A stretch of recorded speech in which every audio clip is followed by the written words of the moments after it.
Almighty God, who in the infinite wisdom and providential goodness has appointed the offices of rulers and councils for the welfare of society and the just government of man, we beseech thee to behold with thy abundant favor as thy servant whom thou hast been pleased to call to the performance of such important trusts in the Commonwealth of Dominica.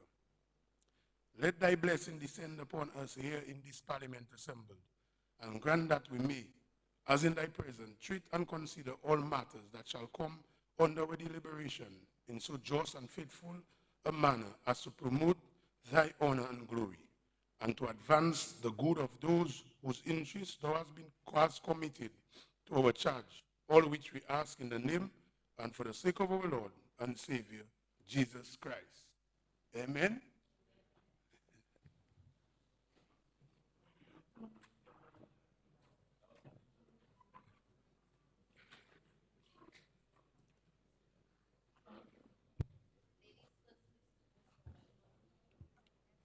I recognize the Honorable Minister. My eyes fell on him first. So, Honorable Roy, you may proceed. Senator Henderson, you'll go after. Yes, you'll go after. So Thank proceed, you, sir. Thank you. Thank you, Mr. Speaker. Let me say morning to my colleagues in the House. Mr. Speaker, I stand to lend support to the budget for fiscal year 2024-2025 as presented by the Minister for Finance. And like my colleagues, I would like to commend him for his excellent delivery. And most importantly, the focus he placed on the agriculture sector. Mr. Speaker, this year's budget focused heavily on the productive sector.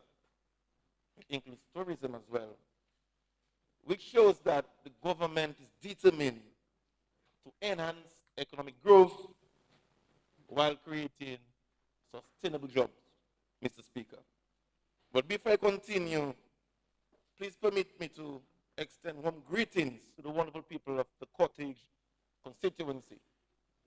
That's from Lago, Dale Housing, Gotha, Grange, Cotton Hill, Tatan, Jillit, Savannah, Monalwy, Tukari, Cottage, Kukuyi, Clifton, Yard, and Capuchin.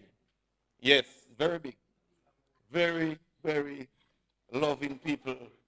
And I thank them for the support, Mr. Speaker. In Lago, we have various sub-hamlets in Lago, which includes Dale Housing, Grange, Gotha, Cotton Hill. You got it before? Wonderful. Mr. Speaker, in last year's budget debate, I attempted to paint a picture as to how the ministry and government by extension is going to achieve our 700 million by 2030. I think I did well, and most persons got the flow. But today, I'm going to give a progress report where we are and what we plan to do in meeting our targets. But before I even do that, Mr. Speaker, I want to place the entire sector into context. I would like to remind the Honorable House of Hurricane Maria in 2017 and the devastation it did to the agricultural sector. We were at ground zero. And I think it is worth repeating, Mr. Speaker, because many times you listen to discourse on the sector, people fail to realize that in 2017, we had ground zero and we had food security issues. Just to remind them, the damage that was caused by Hurricane Maria, we lost 80 to 100% of our root crops, vegetables, bananas, and plantains, and 90% of tree crops. The total damage and losses was estimated at $576.8 million. That was just after recovering from Tropical Storm America, Mr. Speaker. So I'm saying all that to say, Mr. Speaker, when we are discussing the performance of the sector, it must be in a Maria context, Mr. Speaker. Let's don't forget that. But while I'm on my feet, Mr. Speaker, let me just send best wishes to my colleagues in Grenada, St. Vincent, St. Lucia, Jamaica, and Barbados, who are now spearheading the recovery of the sectors. And just for information, they suffered quite a bit of damage as well. In St. Vincent, they suffered losses of 25.9 million US dollars, that the agricultural sector on its own. In Jamaica, they suffered losses of $29.9 million. St. Lucia, 2.6 million. Barbados, mainly to the fishery sector, $850,000, that's US. In Grenada, $100 million, which is totaling to 159.3 million US. When we convert to EC, 25.4 million EC. But remember, Dominica alone was $576 billion. So when my good friend from Marigot, the member from Marigot, says that it's not climate change that set back the economy and its growth and development, I wonder in what planet is living, Mr. Speaker. Because it is clear that the food security issues we are facing is not because of bad agricultural policies, but indeed is because of the impacts of climate change, Mr. Speaker. So I want to join my voice. I want to add with the voice of the Prime Minister and the President to call for climate justice for small island developing states like us, Mr. Speaker. So the developing countries that are the greater contributors to greenhouse gases should now think of developing facilities targeted specifically to the agri sector so that we can make sure that we have food secured, Mr. Speaker. The conversation started last year in Dubai at COP 28, where we had the Emirates Declaration. I'm looking forward to COP 29, where we'll continue to discuss. But what we're saying is that we are calling for a special facility targeting agriculture. Not only because of we're losing and have damages, but we have that facility might be targeting also how we adapting to the impact of climate change. It's difficult, Mr. Speaker, for farmers now to grow open field vegetables without irrigation or protective agriculture. Who's going to foot that bill? Not because of us causing it. They are the ones who are emitting the greenhouse gases. And we are now experiencing longer droughts, wetter seasons, that is causing the proliferation of pests and diseases. And now we have to find ourselves now looking for resources now to provide to our farmers to adapt to that. It is not fair. So I'm just adding my vote to climate justice, and we'll continue that discuss at COP 29, Minister for Environment. You with me on that? Wonderful. But Mr. Speaker, in Dominica, we are very resilient people. We have a resilient crop, and we have resilient farmers. So we're able to bounce back quickly from Hurricane Maria. Many countries don't have that level of resilience like us. So I'm just going to give you some figures, because when people are saying that the sector is not growing, nothing is happening in agriculture, the figure says differently. So permit me, Mr. Speaker, in 2022, at the end of 2022, the contribution to GDP was 16.5. But it came up from 2018, where it was 10.6. In 2019, it was 11.6. In 2020, 14.7. And in 2021, it was 16.5. So we're seeing the trend, where we're seeing the growth and contribution of agriculture to GDP. So I can't really comprehend when I understand people keep saying that there's no growth in the sector, nothing is happening, the sector is dead, but the figure says otherwise. Since Hurricane Maria, Mr. Speaker, we are once again self-sufficient in eggs. I mean, last Christmas, maybe for the past 10 years we've been importing, we had not to import not 1 kilo of egg last Christmas, because our farmers are producing. And they are not doing it on their own. This is because of support from the Ministry of Agriculture and the government, Mr. Speaker. We have also regained market share in the north, on the islands north of Dominica, The Minister of Trade can speak to that. In St. Martin, in St. Kitts, in Total, in Anguilla, we are back on the market, and they're asking for food. You know, so, Mr. Speaker, that did not really happen overnight or just like that. It's because of serious investment we've been making in the sector.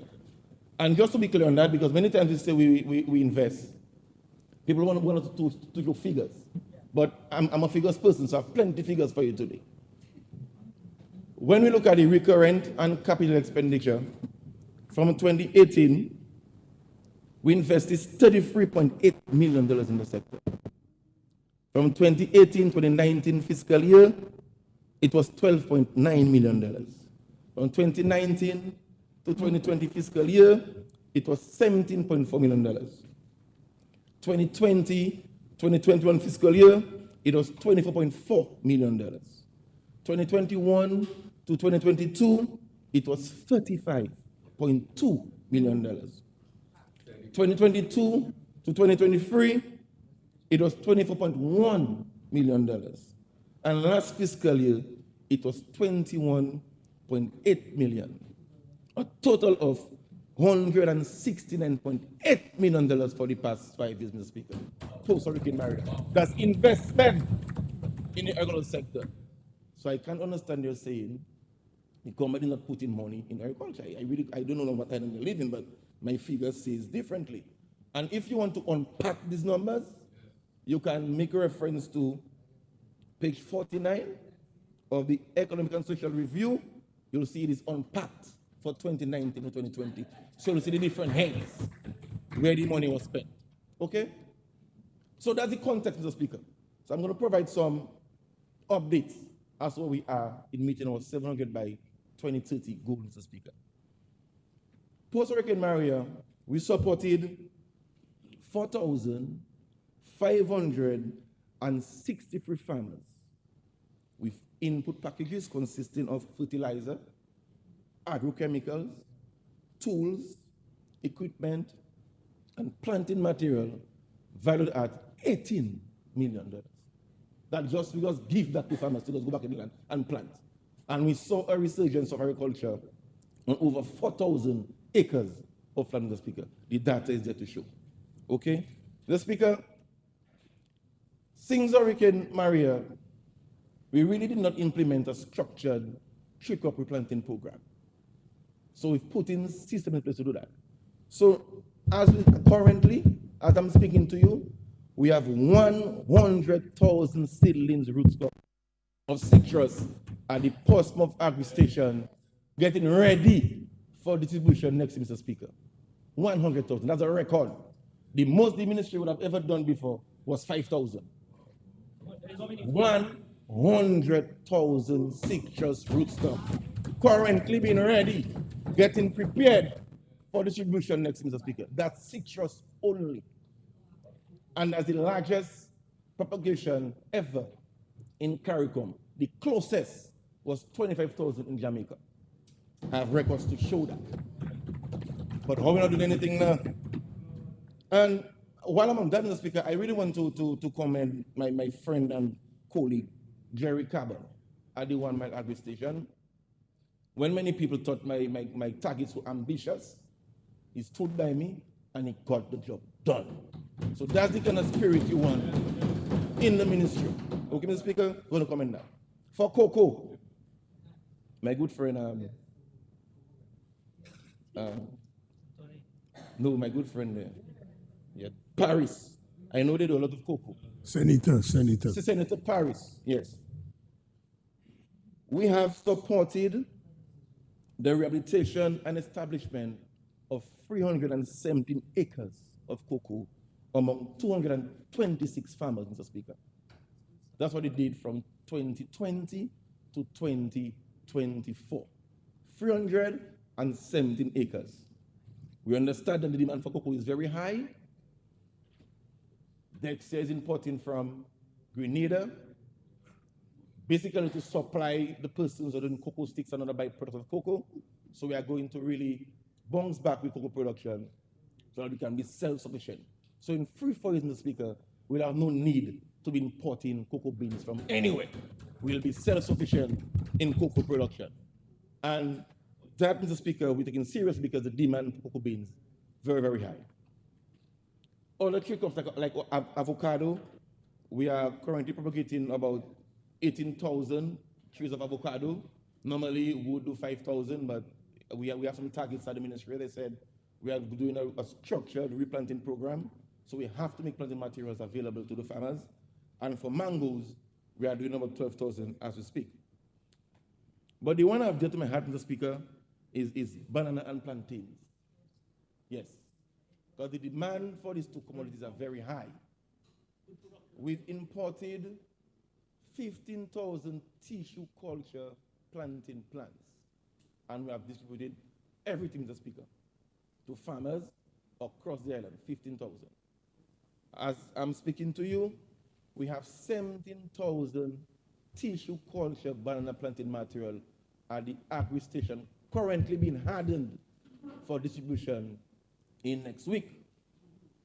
And by October this year, we'll be distributing an additional 30,000 tissue culture banana planting material to farmers, totaling to 45,000 banana tissue culture planting material, Mr. Speaker. So we are revamping the banana and planting subsector because the demand is huge and we're taking this very seriously.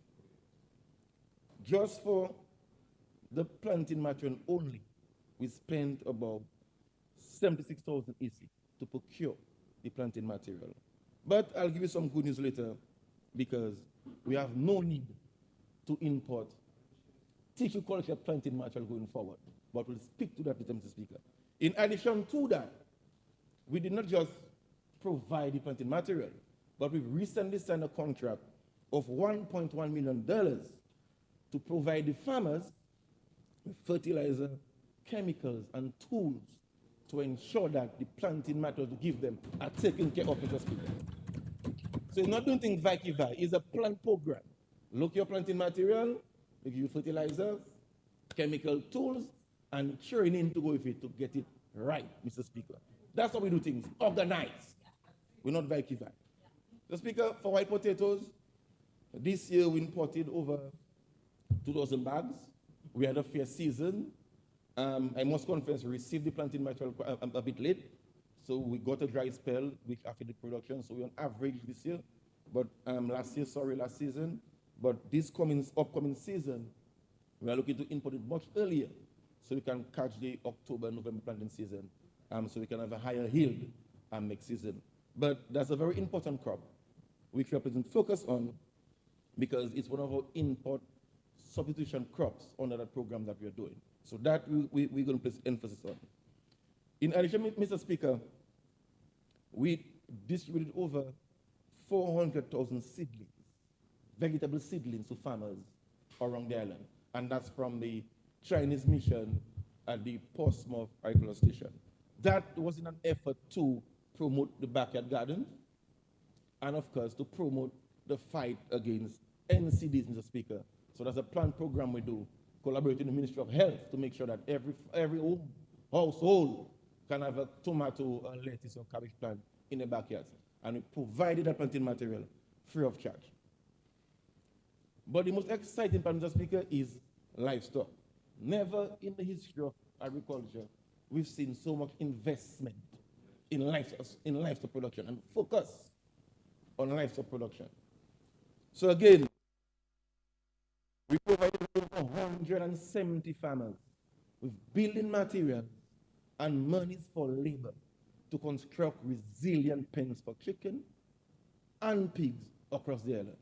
That cost the government $7.5 million, Mr. Speaker. Just so, tell me when the Caribbean would go and the government giving you money to build the pen, they're giving you the material, and if it'll be good, you even getting the big chicken and the pork to put inside. If it'll be good, where else you can find that? And you want to tell me we're saying that nothing is being done in the agricultural sector? I mean, that's unbelievable. $7.5 million worth of material and monies to do that. We also focus on apiculture. We supported 15 apiarists with 133 structures for bees, for beekeeping, and we constructed over 12 pig structures that can accommodate 1,000 pigs. We did the same for poultry, where we did over 20 pens that can accommodate over 17,000 birds. We did for rabbits, we did for goat and sheep, and we also provided farmers that are doing small ruminants with electric fencing wire. Were you ever heard in Dominica? Electric fencing wire. So when they pad up, put their back through, run the wire, anything come, they're shocking that, and the dogs was running. So the issue we had with dogs eating good, we had under control. Yes. So we've introduced that. Bringing technology into the whole agricultural sector. Okay? And powered by solar too, eh? Yes. Yeah. Honorable Henderson would like to hear that. Yeah. Okay? But sometime in general, Mr. Speaker, you'd have heard farmers complaining about a shortage of feed, animal feed. They had me on a cartoon with a red suit running and all kind of animals running behind me because they thought it was a government issue. But that was a private sector issue because government don't import feed. They had some sea swells and the boat could not dock, so the containers could not land, so they were redirected to other ports. So it took some time, and the shelf life for animal feed, is about 30 days maximum, so it can't be too long. So the importers bring every week. So we had a little break in that. And but government saw it as our business though, although it's our responsibility. But we invested over $135,000 emergency funding to bring in feed from Guadeloupe to supply to the farmers who were struggling with a lack of feed. I mean, that's a caring government. Who else would do that? We stepped in matter of 3 days. A badge land and high quality feed, even better than what is imported from the suppliers. I hear when them chickens start to leave, my brother, it was threefold when come for production.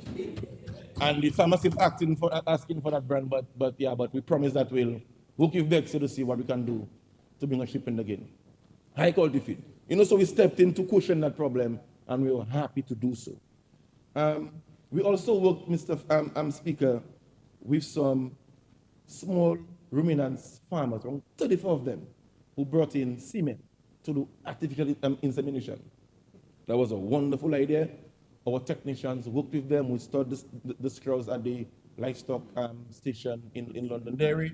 And we actually went out to do the AI on small ruminants, and we were able to impregnate about 18 small ruminants. And they're doing good. Artificial insemination. That's when you take the semen, you put in a syringe, the technician goes through the part, I don't want to talk there, and you send in, and then you have the semen. But what's important though, with that technology, you can determine what trait you want. So if you want a pig that have nice muscle, straight back, high yielding, you can bring in the semen tailored for that. So that's the importance of that. Hybrid, and you can get traits like disease resistance, and all that. So it's a very important stuff that you don't have to depend on your local races to cross, but you can bring in hybrids and cross and get the desired trait. So that's the way we're going. Okay, and we are not stopping there. What we did, seeing that our lab is not functional, we have our hydrogen gas, everything working well. We have already procured additional straws. So soon, Mr. Speaker, we'll be importing 100 straws of the Boer semen. That's a type of goat, I would say. 100 straws of the Nubian. We're also going to give support to the pig farmers. We have 75 straws of the large white. The same for Langrese and same for Dura. So we're getting real pure breed freedom straws and the semen, so we can basically determine what type of breed we want. So we can basically decide if we want pork for meat, for fattening, we can bring in breeds for that. If we want goat for milk, we can bring in semen to get us that. So there's high science operation happening there. No longer we have to wait for the natural vibes. We can do it by insemination. We also did some work on our infrastructure throughout the last fiscal year. We were able to construct 3 hardening facilities at 1 mile. in support of our lab, which I'll speak to. And the most exciting part for me, Mr. Speaker, is that we commissioned our tissue culture lab $11.4 million funded by the People's Republic of China. So we are bringing science into that thing. And that lab will produce over 500,000 seedlings per year. 100,000 in every cycle, 5 cycles a year. And the good part, we ensured that we have a seed storage facility where we can create a seed bank to make sure if hurricane struck, we have all our purebred seeds stored in a safe place. And it's big enough to accommodate the UCS. No, they were struck by burial. I met with the ministers, and they now want to make our seed bank an OECS hub to store seeds in times of, so we can get proper use of seeds if we are struck by a disaster, Mr. Speaker. So that's the kind of thinking we have and things we are doing. So it's not just plant a tree and say you don't like country. You have to bring in science in it. And now we are bringing the resilience component in it. So if you're struck, we no longer have to import seeds. We'll have it secured right here in Dominic, Mr. Speaker. We have already hired the manager for the lab, and soon we'll be interviewing for the other positions, which is the germplasm technician, the laboratory technician, the assistant lab technician, and a field technician, Mr. Speaker. So once our structures are in place, we'll see full operation, but as we speak, we are having operations going, and we have started working on producing tissue culture plantings as I'm speaking to you, Mr. Speaker. So you can say that we are operationalized. We are in high speed, okay? But let's expand, Mr. Speaker. In that lab, you can produce what you want. So if you want a plant that is tolerant to a particular disease, you can bring in a desert trait and tailor it to that. You want a plant that is high yielding, you can do that. And you can have, under these conditions that are being produced, you'll get disease-free planting material. So we're starting fresh. So we are not going to promote that desuckering and replanting of plantains and bananas anymore. Because once you have black sigatoka and yellow yellow sigatoka, it passes through the baby plant. So we need to be providing farmers with clean planting material every time going forward. So we'll have a clean slate of plants in the open field, and of course, we will enhance for production and productivity on farm, Mr. Speaker. We did some work at the Central Livestock Farm. That's where we keep our animal germplasms and our breeds and everything. So we had to do some restructuring there. So we built a new bull pen and sheep and goat facility, so we can continue breeding to provide high quality breeding stocks to farmers. We did some work in Salisbury, though, Mr. Speaker. Salisbury, one of my favorite places on the West Coast. We are about 90% completed with the irrigation system, which will provide reliable water to 62 farmers on the Grand Savannah, Mr. Speaker. Before, what we had was load shedding of water. When the east on, the west off. When the north on, the south off. And farmers' crops were suffering. What we intervened? We provided monies, and now Mr. Bernard Nation, who's the contractor, I met him yesterday, he's now doing the final leg of it. So in a matter of 2 weeks, that system will be commissioned. And we did not stop there, Mr. Speaker. In addition to that, on the WUSC, which is headed by my good friend, Dr. Nadia Paquette, who is my PS wife, by the way, they supported about 20 farmers with irrigation supplies costing $63,000. And I'm still in Salisbury, $63,000, so that and that smart initiatives that they implemented to provide farmers with the tanks, the drip lines, and the other amenities. But importantly, Dr. Anderson, we also provided solar irrigation timers as well. Right. Yes, so they can stay at their home, they can put on the irrigation, they can go Portsmouth Market, and the sun pouring out, it can go for 12 o'clock, it can come back on 6 o'clock, just like that. Just so. So that the kind of technology we introducing in farming now, right there on the Grand Sama. So, so that is like a nice hub we put in there for them, and farmers will come and learn, and that technology will disseminate around the island. So other farmers can learn from that. Feeder roads, Mr. Speaker. I know the member for Salisbury is working about feeder roads. We have promised to do the one. Is Goa Riviera, Goa Avenue, call it? Right. I promised to do that one for last fiscal year. Yes. But we had to, they were competing priorities. We had the sudden collapse of the highway in Salisbury again. So we had to choose for the parallel. Either we do the highway or we do little bridge for the feeder road. And as the Minister of Works said last night, the highway cost over $4 million. But I still did not leave the feeder road abandoned. I sent machine there over 3 times during the fiscal year to maintain, if rainfall, to unblock and to dredge. But I'm promising this fiscal year we'll do some work there.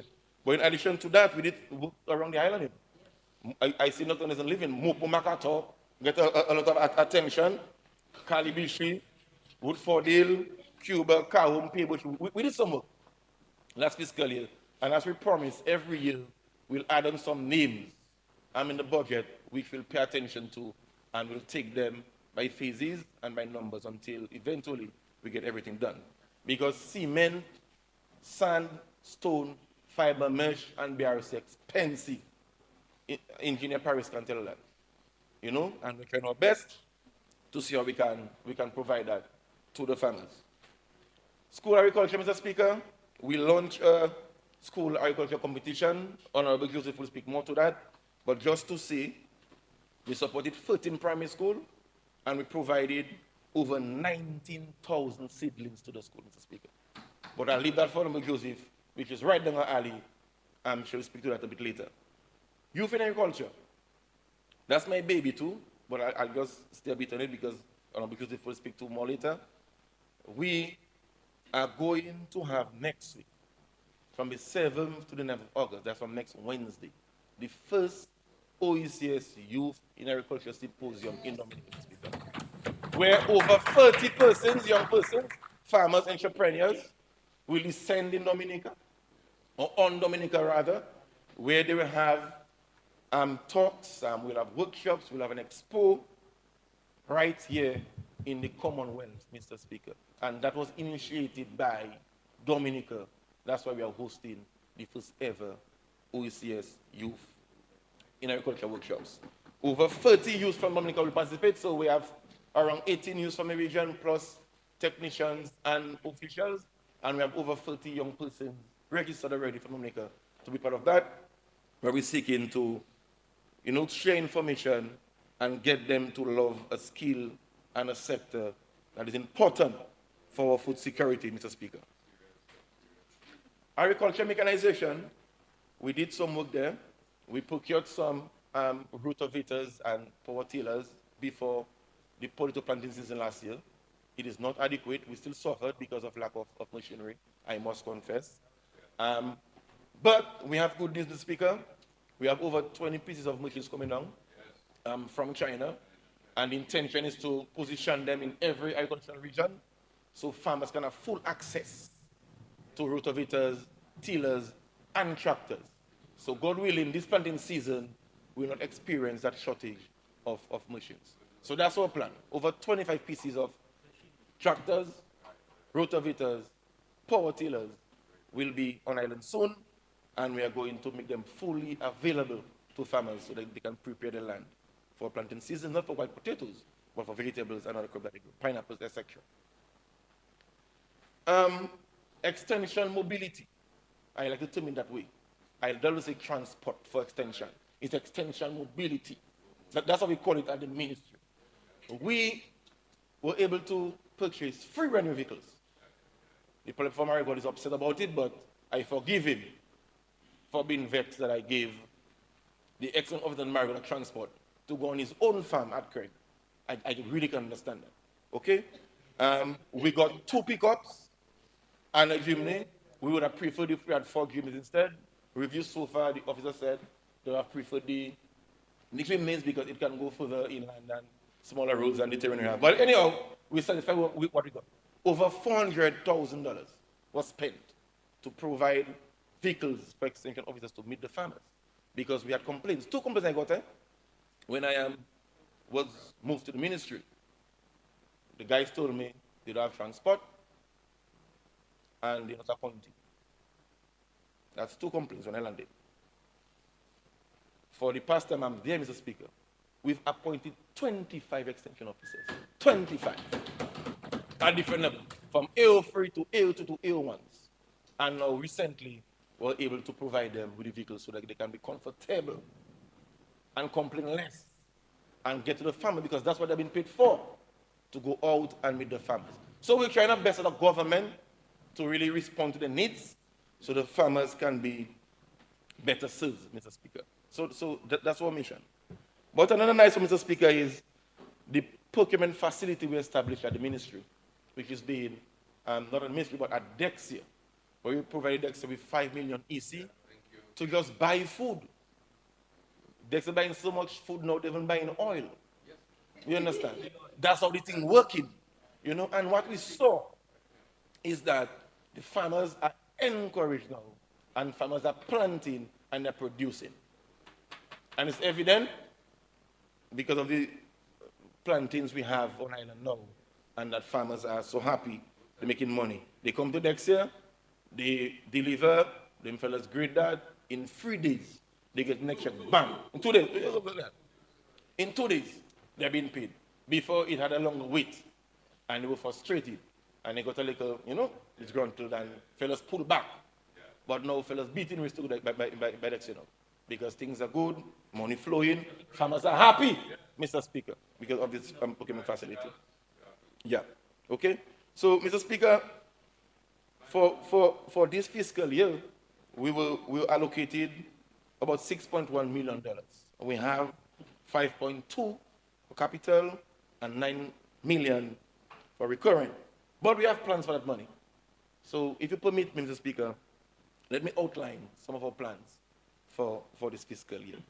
We are going to continue to push banana and plantains, because as I said that we are going to revamp the banana and plantain subsector. We have targets to 25 more minutes, 2-5. Thank you, Mr. Speaker, it's fine. We have targets, Mr. Speaker, to meet, and we're going to at least produce about 3 acres of banana and plantains this coming season.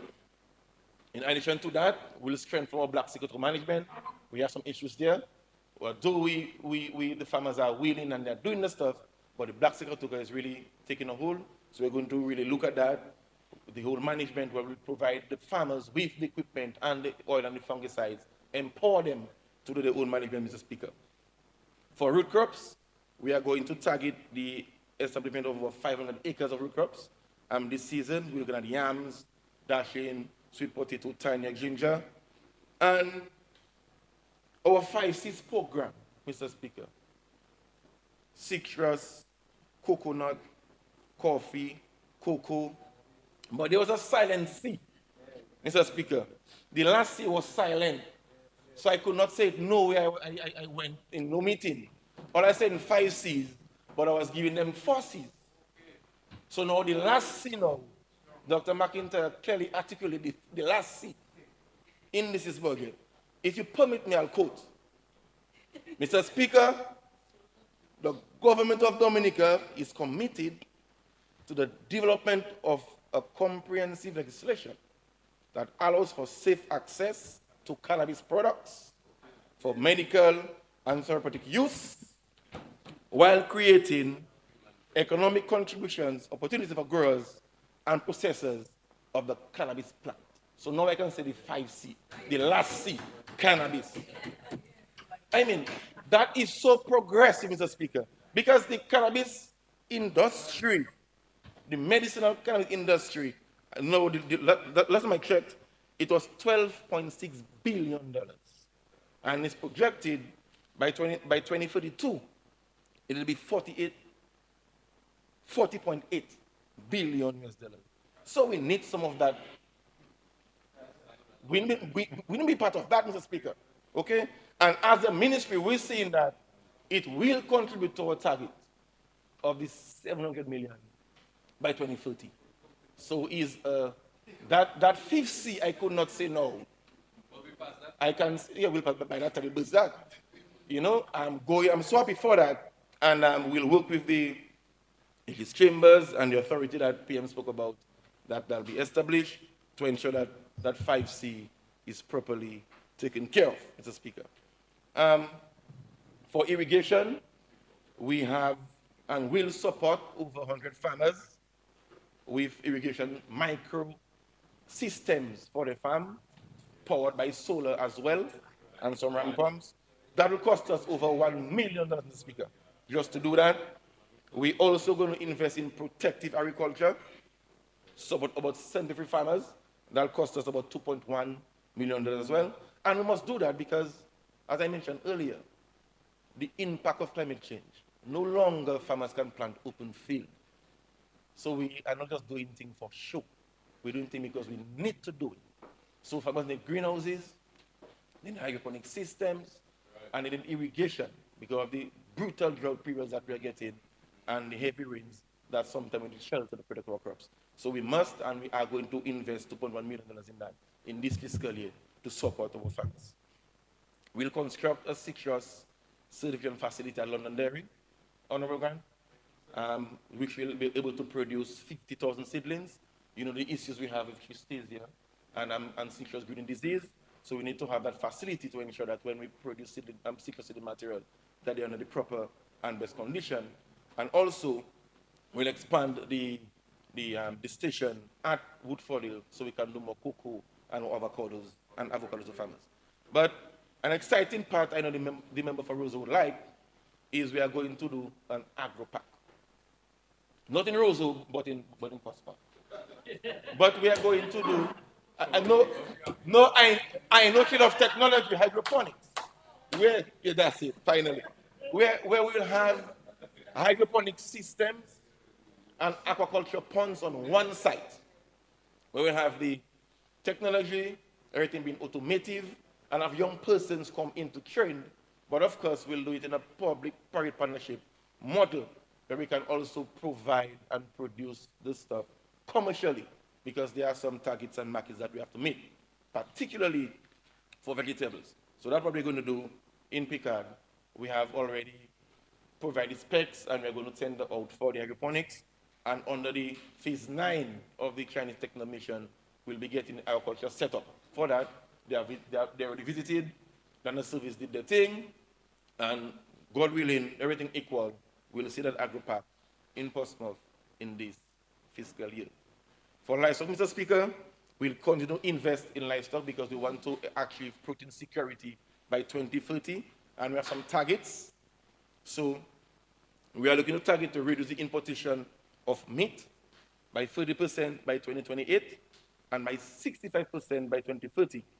And because we are going to place emphasis particularly on chicken and pork. So even within the subsectors, we are going to have targets as well. So we are going to target 20 commercial broiler producers, each of them rearing about 5,000 birds, and that will give us a yield of about 1,000 birds slaughtered every week. So we're going to work towards that. We are going to do a similar thing for pigs. We're going to target around 50 commercial pig farmers with minimum 6 sows each, and that will yield over 945,000 pounds of meat per year, so that we can aggressively reduce on importation of meat. Again, helping us to hit our targets by 2030. And investing in the poultry and the pork is not alone.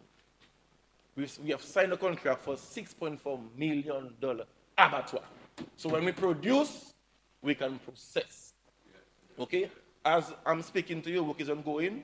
They are doing demolition works, and we'll see actual construction to commence pretty soon. And the abattoir will be able to process 4,000 birds per day. 4,000 birds per day, and about 50 pigs per day. Okay, so that will include the perimeter fencing. We'll do a new water system, a new production line for the chicken, and incinerator, backup generator, and the entire works, Mr. Speaker. Added to that again, Mr. Speaker, you see we're looking at the whole value chain. the whole production system. We are going to invest in an animal feed plant, Mr. Speaker. We are mindful that about the price or the cost for animal feed has increased about 59.9% over the past 3 years. So on average, a bag of animal feed is about $68. And the cost of producing animals, 70% of that cost is just buying feed. So we had to intervene long term. We had money, Mr. Speaker, to buy some feed for short term. We said no. Let's use that money instead and build a plant where we can produce feed and reduce the cost of feed by around 30 to 50%. That's what we're doing, Mr. Speaker. And that, as I speak, is in process. The procurement process started, and we're going to call for tenders for that plant very soon. It's in 2 parts. We do the machinery separately, and then we do the construction of the actual structure to host the machinery very soon. And that must be completed by me next year because it's on the particular project. So we are well on our way, Mr. Speaker. And that too, we will promote that to have it been managed under a public-private partnership so that it can be managed and sustained credibly. Mr. Speaker, the member for Marigot spoke about hatchery in his presentation. I must commend him on that because once you have persons investing, that means the conditions are conducive for investment. So I mean, government are doing the right thing, putting the right systems in place, providing the right incentives for persons to invest. But in addition to that, we are going to support the hatchery operators with about $100,000 this fiscal year to upgrade the facility because there's a need to provide the chicks locally because as we speak, we're importing from Barbados and sometimes you miss a flight, you miss something, and the farmers suffer. So we're promoting the hatchery development on island as we speak. So we are going to provide them $100,000 to support them in buying modern equipment to do that. Mr. Speaker, so apiculture, Mr. Speaker, the reign of bees, that we see is a little subsector that needs some attention, and we're going to provide some resources this fiscal year where 15 farmers will be supported, and we'll assist them with about 100 hives so we can expand production. We've met with them a few months back, and we have promised that, and look now, we are in plans now to deliver, Mr. Speaker, and we are able to do that. I'm very happy for that. Having said all that, Mr. Speaker, we understand that we need a proper machinery to really monitor and deliver that. So we are going to reform how we do our extension services. We are going to take a commodity approach where every team leader, a senior officer, will be given a commodity to focus on. So if the Implement Secretary wants information on cocoa and coffee, he knows who to call. Right. And that person will be responsible for establishment, planting material requirements, the technical packaging, the forecasting of yields. It will be a one-stop shop. So that one person, senior officer, will liaise with all the other regions and collate and provide. And of course, fundamentally, they'll be responsible for expanding that subsector. So that's the approach. So just quickly, some of the subsectors that we have, yams, dashing, and tanya, we'll have one person responsible for that. Then we have cassava, ginger, and turmeric, pineapples and passion fruit, white potatoes and sweet potatoes. We have vegetables and greenhouse production and hydroponics, coffee and cocoa, citrus coconut. We have avocado and other tree crops, floriculture by itself, apiculture by itself, poultry by itself, pig production by itself, and small ruminants, Mr. Speaker. For feeder roads, Mr. Speaker, if you look at page 22 on the budget address, we'll see that we are going to do some works on feeder road this fiscal year. We have the Pitted Macuchery in Salisbury. We have the Captain Bruce in Marigot. Yes? You want me to repeat it? We have Pitted Macuchery in Salisbury. We have Captain Bruce in Marigot. We have Niba Atley in Layu, Station Road in Laplain, Dalfossey in Granby. And we are going to focus on this, Mr. Speaker, to make sure that the high-yielding areas are taken care of and farmers can go to their plants, to their farms freely, Mr. Speaker. And these roads that were not recommended by us, is the frontline officers who travel these roads every day, who recommend the list, and we went with it. So it's not like, well, you're going to say we picking and choosing. Okay? So Captain Bruce coming soon, my brother. Yeah, don't be afraid. But with all, Mr. Speaker, we have to market what we grow. Because all these lovely things I said there, we have to sell the produce. So we've been working very closely with Dexia in doing so. I've spoken about the procurement facility already. In addition to that, we'll be supporting the hucksters with over $540,000 to buy packaging material. Because we know the cost of boxes are very expensive. So in order for us to make them more competitive, we are going to support them so they can be more competitive on export the produce on the market. We'll be also providing next year with over $400,000 to buy equipment and to establish the marketing depots in different islands in the region like Barbados and Antigua and Tortola so that they can ship and distribute. So these are the systems we're putting in place for us to sell what we grow. And the demands are there. Just in Antigua, we have demands of over 2,000 boxes of plantains alone. In Barbados, we have a weekly request of 2,000 boxes of bananas alone. So it's not just planting. We are taking a market-led approach. Reason why we're investing in particular commodities, Mr. Speaker. So, Mr. Speaker, I want to thank my colleagues at the ministry, Honorable Defoe, Honorable Joseph, and our partners, of course, the Chinese Technical Mission, our Cuban friends, very helpful, ICA, FAO, WUSP, CARDI, Dexia, and the World Bank for the support over the years. And of course, my PS Anselm hit the road running. He came in, he tied his waist, and he hit that road running, my brother. So I have great support from Anselm, and I really want to thank him for that. And yeah, and we're working well together. Thank you for that. Our staff at the PIU, at the World Bank Project, Mr. Speaker, and all the staff at the ministry, the director, Mr. Stevenson, and all the frontline officers, and most importantly, our farmers who remain resilient and stick to the farm and ensuring that we can maintain food security in Dominica, Mr. Speaker. Mr. Speaker, but I must link all what I said to the airport as well. Because we need to get the stuff out, and sometime in the same day as well. So taking all what I said to the next level, the airport will facilitate moving the produce, and it can open the country now to new markets in Europe, in the US, where we can sell weekly and daily as well. So I'm thankful for that, Mr. Speaker. Last year I made an analogy with Publix. I know Dr. Ennis is waiting for that one to say, but I'll use flowers instead.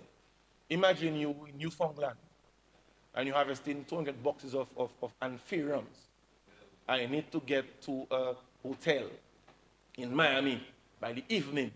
You can go Newfoundland 4 o'clock, cut the anthuriums, clean it, treat it, drive to Wesley, put it on Amerijet, and by 4 p.m. eat in Florida. Bam! Just like that. Amazon Prime. And your money is in your account one time. That is what we are doing, Speaker.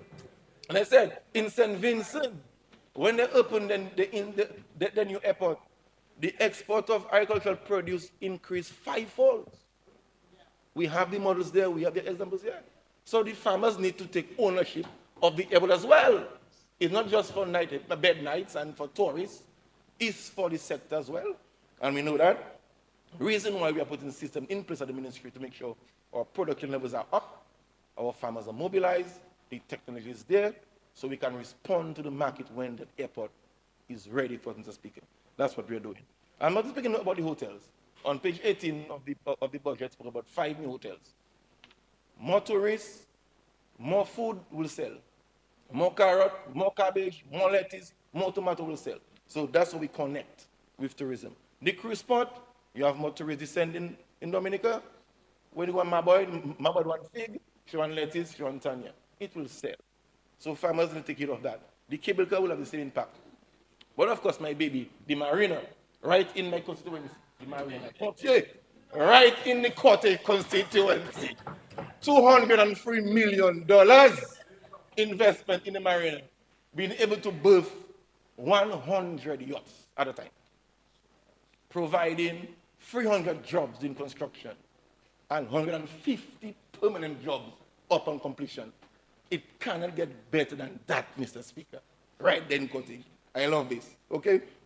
So I'll be working closely with Minister of Tourism, of course, during construction, so that we need to get ready. Our young persons need to get trained for the marina, because there are some specialized areas that they need to be trained in. The member for Postmark mentioned a few when she presented, and working closely to ensure that they are retooled and tooled to take advantage of the marina. Mr. Speaker, as I'm winding down things, I'll stay away from that one. While I'm winding up the speaker, I cannot live without touching the Cottage Constituency. My home place, bred, I was born there, brought up there. I love lovely people, and I'm trying my best to see how I can assist them. So we made a few, we had a few actions been during the last fiscal year, or since I came in. I'll try to mention quickly. In tourism, Mr. Speaker, we were able to complete the restaurant at Kana. I must thank the Minister of Tourism for assisting me in doing that. It started in fiscal year 2021. We had a whole lot of contractual issues, got it sorted, we got the monies, and everything nice and crisp by up. We're good to go. So now, yes, is to get the furniture and the appliances so we can open and set up, Mr. Speaker. I'm very happy for that. Now we are doing a management plan for the Carbis National Park. Thanks to Minister of the Environment for that, where we will have recommendations going forward as to what is being properly managed and how we are going to do some additional restoration of Carbis, because a lot of ruins still that need some restoration, so we can open the offerings and make Fort Shirley, a better place, so we can maximize, the opportunities that can be existing right at Fort Shirley. Our jetty at Tukari, we are doing some repairs now because it was battered by burial and some systems before. And thanks to the tourism again and my friend Forestry, the Minister of Forestry, providing me with materials to do that. And of course, the guy from Pace, Cobra and his team, is doing it basically free of charge. Just provide some stipend to them. But I'm so grateful for their assistance doing that. And as you know, we have the poker run on the 18th. So we need to get the jetty going for that. And we're doing well in meeting that target, Mr. Speaker. In health, Mr. Speaker, we were able to complete our annual center. I was waiting on word from the Ministry of Health as to when we will open. I'm understood that they're waiting for some furniture and appliances and equipment to do that. And our constituents are eager to have it open, so I hope that we can get that support pretty soon. In 5 more minutes. 5 more minutes. I'm good on time. Thank you. I'm good, yeah. On agriculture, we were able to maintain all our feeder routes during that period. We provided support to most of the farmers with greenhouse plastics, white potato seedlings, and we were able to construct a feeder road in Clifton costing over $600,000, Mr. Speaker. I would thank the PM and the NO office, for that investment right there. In education, we've adopted the school feeding program both in Seven Pie and Clifton Primary School, and of course, we continue to provide the students with the school books and uniforms, like all of the constituency doing.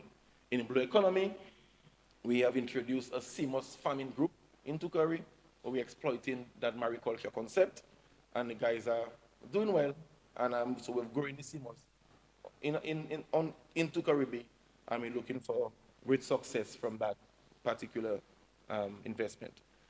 For the digital economy, we have established and opened 2 innovation hubs, one in Capuchin, one in Clifton.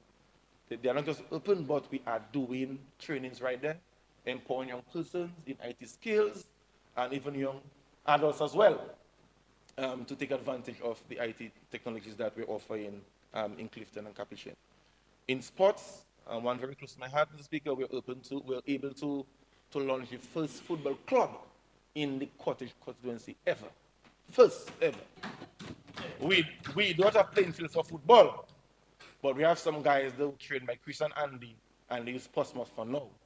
And they were in the first division league of the FA this year, and they did well, and I want to commend them for that. So we are doing positive things, Mr. Speaker.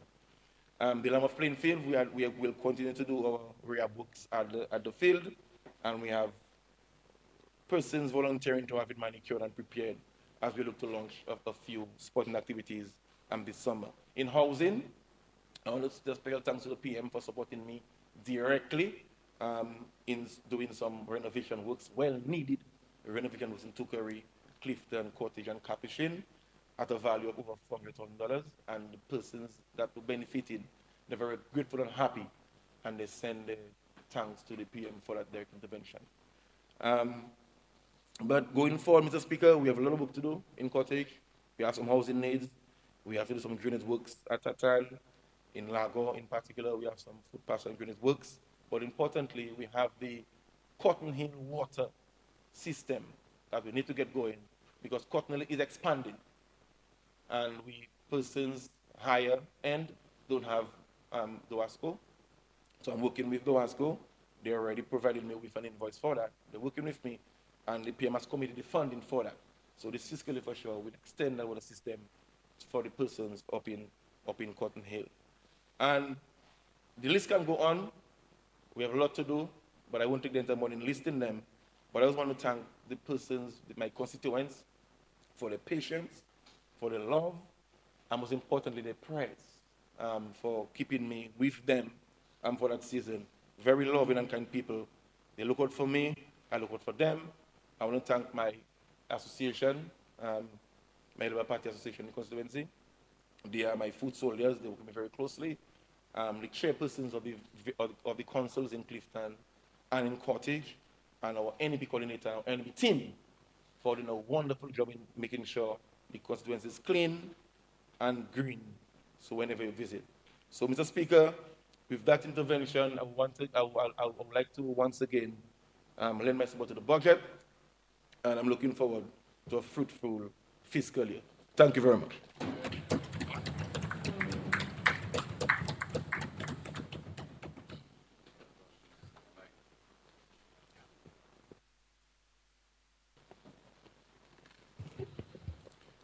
Yes, Senator Henderson Reed, you may proceed.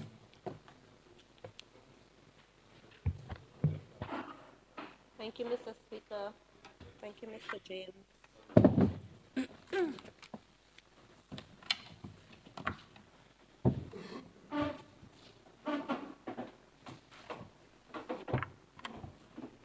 Thank you, Mr. Speaker. Thank you, Mr. James. Mr. Speaker, I humbly seek your permission to refer to my notes. Permission granted. Thank you, Mr. Speaker.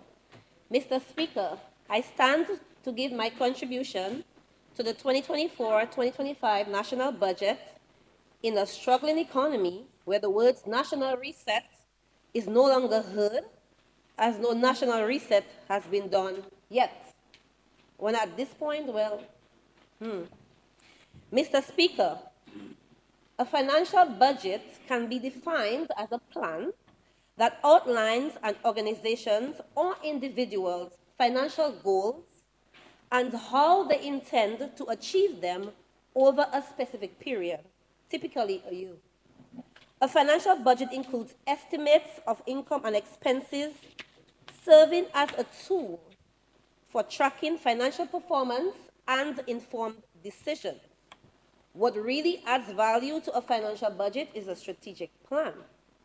I listened to the budget last Friday, a feeling of deja vu. I felt like I was in 2023, but no, I meant 2022, or was it 2021? Mr. Speaker, forgive my confusion as the budget presentation seemed a bit recycled. As a matter of fact, I didn't hear as much clapping and pounding from the other side, Mr. Speaker. Their faces looked like they all wanted to sigh. It was like listening to your teacher read the same comprehension story every week. Mr. Speaker, the Minister for Finance did not point out the 5 fundamental pillars which were to guide the reset within the government service as indicated in the 2023-2024 fiscal budget. The fundamental pillars that were to support and provide a foundation for which they begin once again. After being in power for over 24 years, they like to begin and begin and begin. They don't grow, they begin in.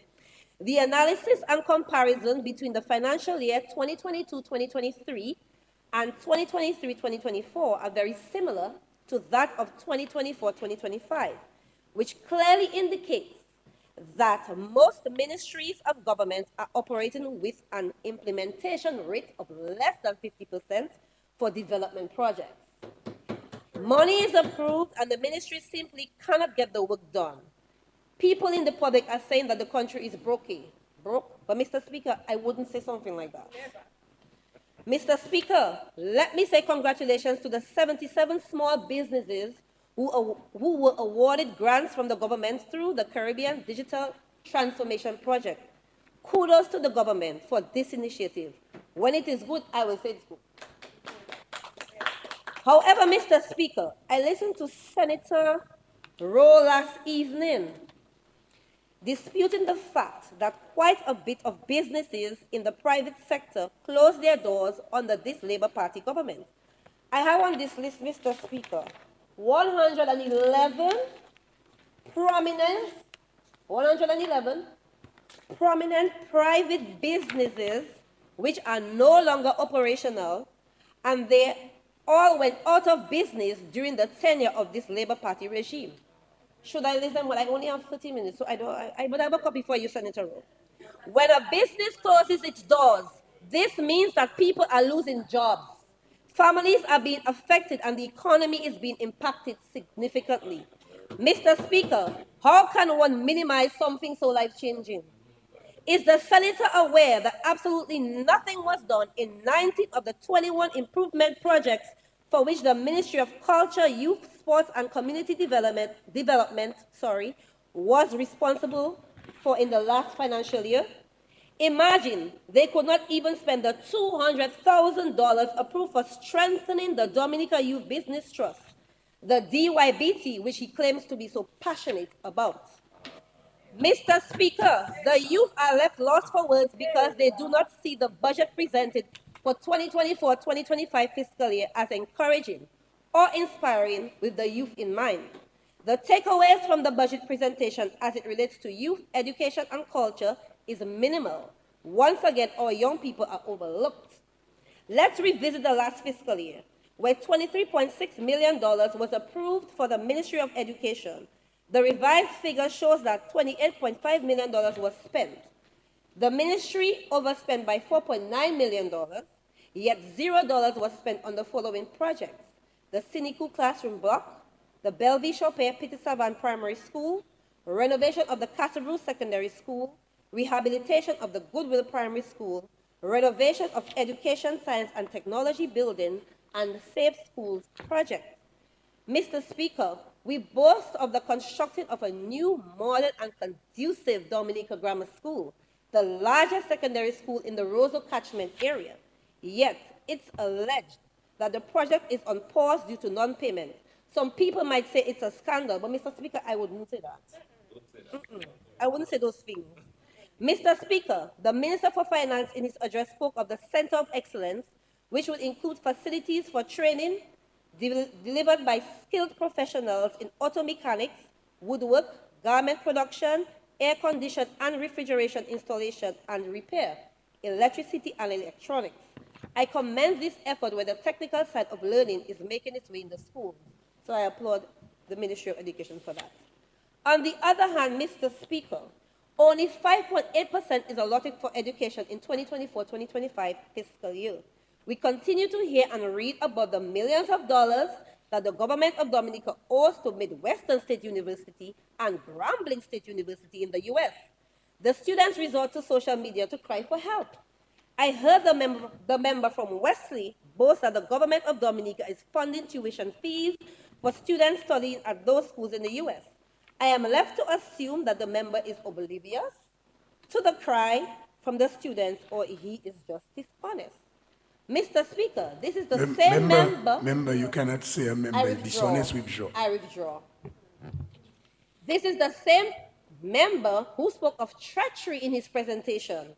But there's nothing more treacherous than the imaginary stories he told in the House last evening, that Wesley is booming with economic activity and nightlife. Yet my friend who lives in Wesley messaged me while he was speaking to ask me which Wesley he was talking about.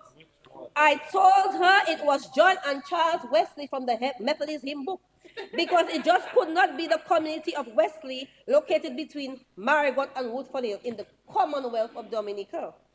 The member knows and the government is very aware of its inability to pay for those schools in the US at this time. Why put the students through the stress? I appeal to the Minister for Education and her team to please restructure the program. With an agreement with the schools in the US, the parents or guardians can pay the in-state fees. It's a big difference, Mr. Speaker, as compared to international, and I know. For the students, the parents should have the option of affordable student loans for their children right here in Dominica and their financial institutions with that. This will be a more sensible approach to the study abroad program in the US. Mr. Speaker, this government needs fresh and innovative ideas. They need to operate with a strategic plan as a guide. The Vicky-Vai way of running this country is obviously not working for them or for the beautiful people of Dominica. Mr. Speaker, there seems to be a trend in the presentations by some of the members on the other side.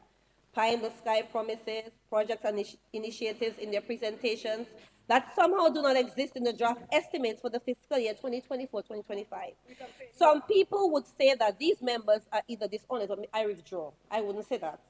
Or there are no funds available to their ministries to complete their projects. But Mr. Speaker, I would not say something like that. Mr. Speaker, maybe their business bright and it's creamy. Fact, the member for Portsmouth is very aware that the apartment owners in the Portsmouth area, businesses are not bright, nor are they creamy. The occupancy rates in these apartments are at their all-time low, and the owners are struggling to meet obligations. We all know that. Fact.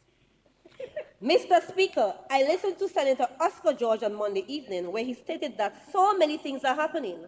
Senator George, apparently it isn't happening in the Ministry of Sports and Culture where you serve as Minister for State with special responsibility for youth and sports, as only 3.6% of your approved budget was used for the fiscal year 2023-2024. Data, you don't lie. We continue to boast of the successes of our athletes and sportsmen and women when they continuously excel in sporting activities and tournaments both here and abroad. But what does this government really have in place for them to even feel comfortable to boast?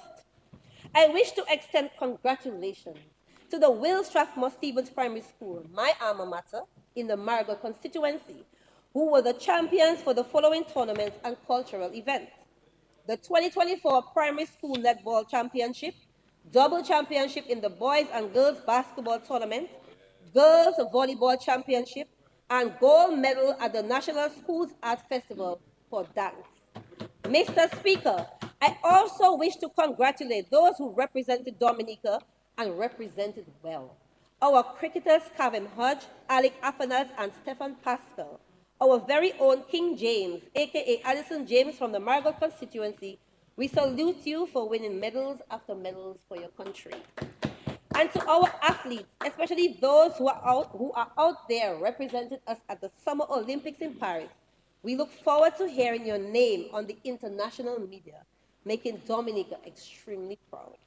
Mr. Speaker, this brings me back to an interview in November 2022, when Thea Lafont was awarded $200,000 by the government of Dominica for investing in her trainings and as she continues to represent Dominica.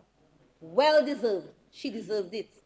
She expressed her thanks to the government for believing in and funding her dream. In an interview with DBS, she said, I will say that I do think the next step to ensuring the future success of our athletes is giving them a place to train. I am here. I would love to train on the track. Close quote. Mr. Speaker, if Fia was to come back to Dominica today, to train for a month or so, preparing to represent Dominica once again, is there a facility available for her to train and train well? Was anything done since her interview in 2022? Mr. Speaker, again, this brings me back to March 2023, where the Minister of State in the Ministry of Culture, Youth, Sports, and Community Development, Senator Oscar George, was a guest on the Focus on Government program, aired on DBS Radio. Are you listening? On that program, the minister informed the listening public that the government of Dominica is making serious headway for athletes in track and field development, referring to a facility slated to be constructed in Point Round. Mr. Speaker, please allow me to quote the minister. I think it's time we make some serious headway for our track athletes. So I think this project is very timely for our track athletes. This project will consist of a 400-meter synthetic track. We will have a practice track, we will have amenities, we will have office space, parking, we will have lights and provisions for all the different types of track events. Mr. Speaker, $5 million was approved for the synthetic Olympic track and field facility in 2022-2023 fiscal budget. $0 was spent. I don't see the track and field. I don't know how to say it. $1.2 million was also approved for the same synthetic Olympic track and field facility in 2023-2024 fiscal budget. Yet again, $0 was spent. Are we to take this government seriously when they try to convince us that they are investing in the future of sports in Dominica? Money was approved for the rehabilitation, restoration of playing fields and facilities from the 2023-2024 fiscal budget. Not $1 was spent. This data is according to the draft estimates given to me last Friday. Last Friday you got that, right there. We can produce so much more trained and equipped top-level athletes, cricketers and alike from this country if we are serious about investing in sports. I commend Dominica's athletes, our sportsmen and women, for excelling despite the lack of gears and equipment needed to train in the respective sporting disciplines. Mr. Speaker, just imagine if real investments were made in the facilities needed. Just imagine. Some individuals in the sports division gave me a task, Mr. Speaker. They would like to know if the Minister of State focusing on youth and sports and the Minister in charge of the Ministry of Sports are aware that the sports division does not have the proper equipment and gears for cricket. Available are all gloves, all pads, burst helmet straps, no ball protectors for the kids. Mr. Speaker, how do we expect to train the future Kavem, Stefan, and Alec with no gears? Mr. Speaker, I was as excited as all Dominicans when I saw the Prime Minister's announcement on Twitter that stated, and I quote, "We're a big deal, and this news is a big deal.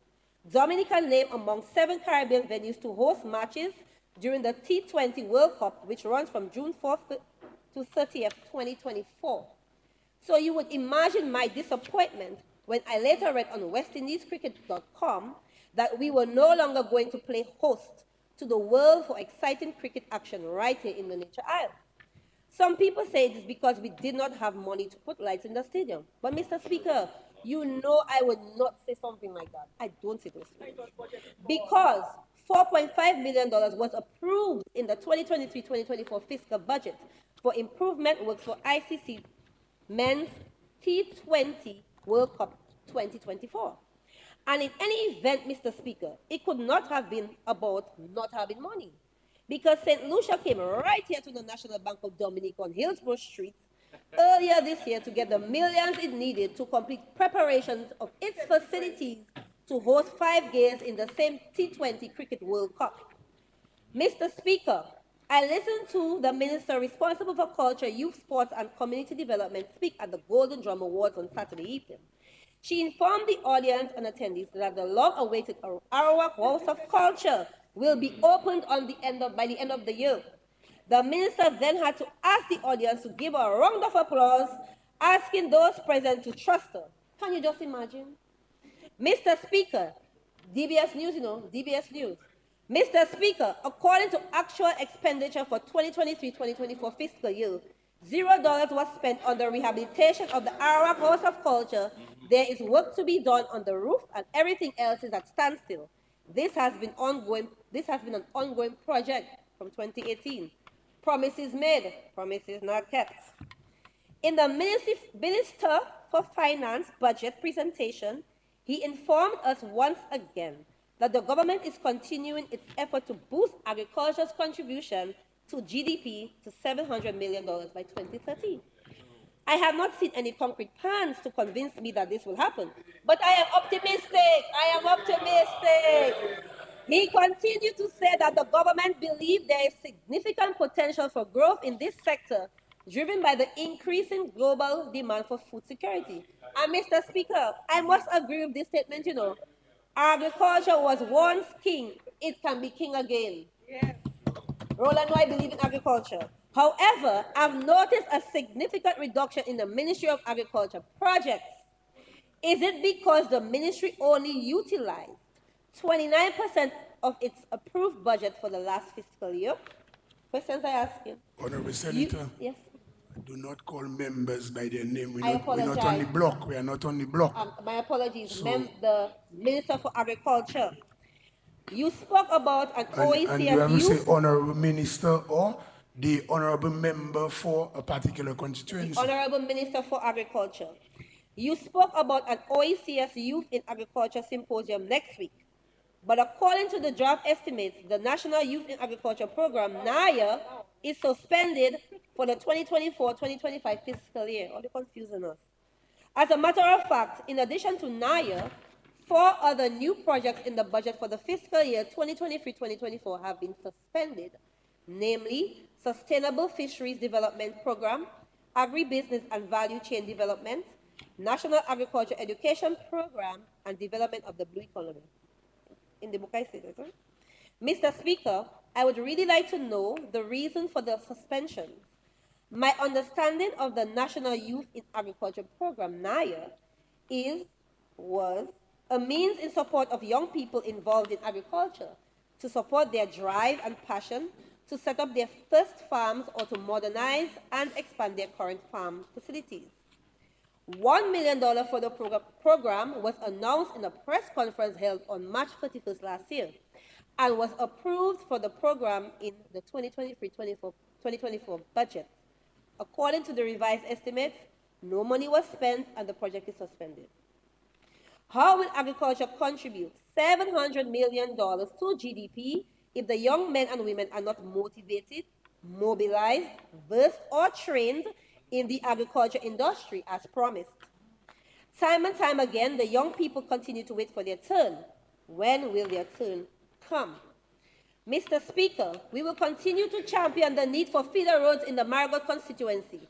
We were pleased to hear that money was included in the draft estimates and the Honorable Minister for Agriculture spoke about it for 2024-2025 financial year for works to be done on the Captain Bruce feeder road. Please, please, please, please do not disappoint the farmers who traverse the Captain Bruce Road yet again.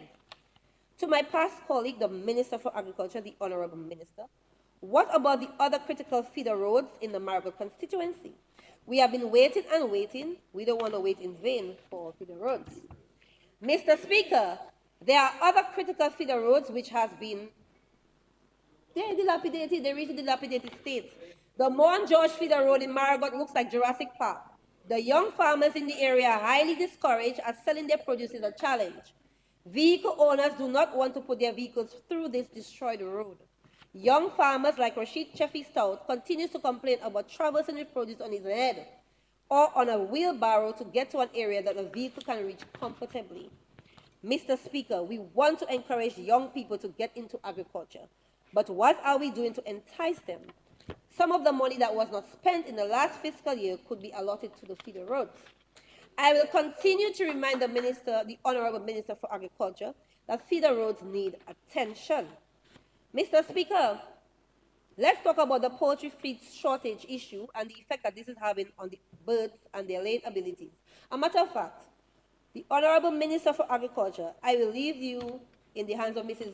Henderson. She sent me a long list of things to give you about the poultry. She asked you to visit her in the coming week. She's waiting for you. These your people, Mr. Honorable Minister. Mr. Speaker, the runway at the Douglas Charles Airport extension is complete according to the Minister for Tourism. However, I see it as an ongoing expense in the draft estimates for 2024-2025. Nonetheless, the effect of the extremely undermined main access road where the wave over topic issue occurs should not be discounted. It will affect the quality of the tourism product that we are aiming to improve on. The runway you just fix it will fix it back for you. The Minister for Public Works continues to traverse this area, yet no attention is given to it. It is not even mentioned or provided for in the draft estimates for 2024-2025. An ongoing issue for over 10 years, totally ignored. It is affecting the people of your constituency as well. Mr. Speaker, I heard the members on the other side, the Minister for Tourism and Senator Roll, mention that the Dominica's World Prayer Music Festival has been nominated in the category of Music Event of the Year for the Caribbean Music Awards 2024. Kudos to J.L. Joseph, having co-hosted the first event last year and boldly pushing and promoting Dominica's festival and Dominica's bouillon music and artists. Her recommendations to the Caribbean Music Award also landed bouillon music as a category where our very own Asa Banton, Carlin XP, Kenny G, Rio, Triple K International, Rich and Nice were nominated. Let us continue to embrace our people who push the Dominica product. The critiques are to help with better branding and packaging of our Dominica product. It's never personal. Well done, JL. Finally, Mr. Speaker, I join the rest of Dominica to extend congratulations to Miss Marva Williams, the new CEO of Discover Dominica. Madam CEO, I know that you will do extremely well. I've worked with you. We are all rooting for you.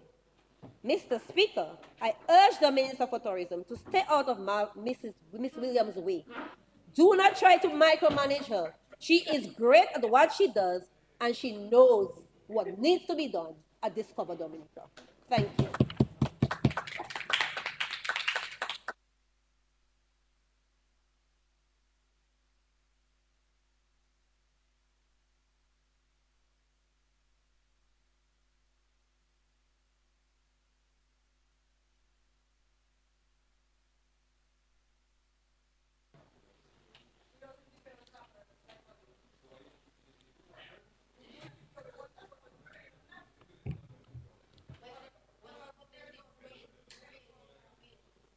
Yes. Yes, Honorable Roberts, you are recognized. You may proceed. Thank you, Mr. Speaker. Let me make sure I have my mic position.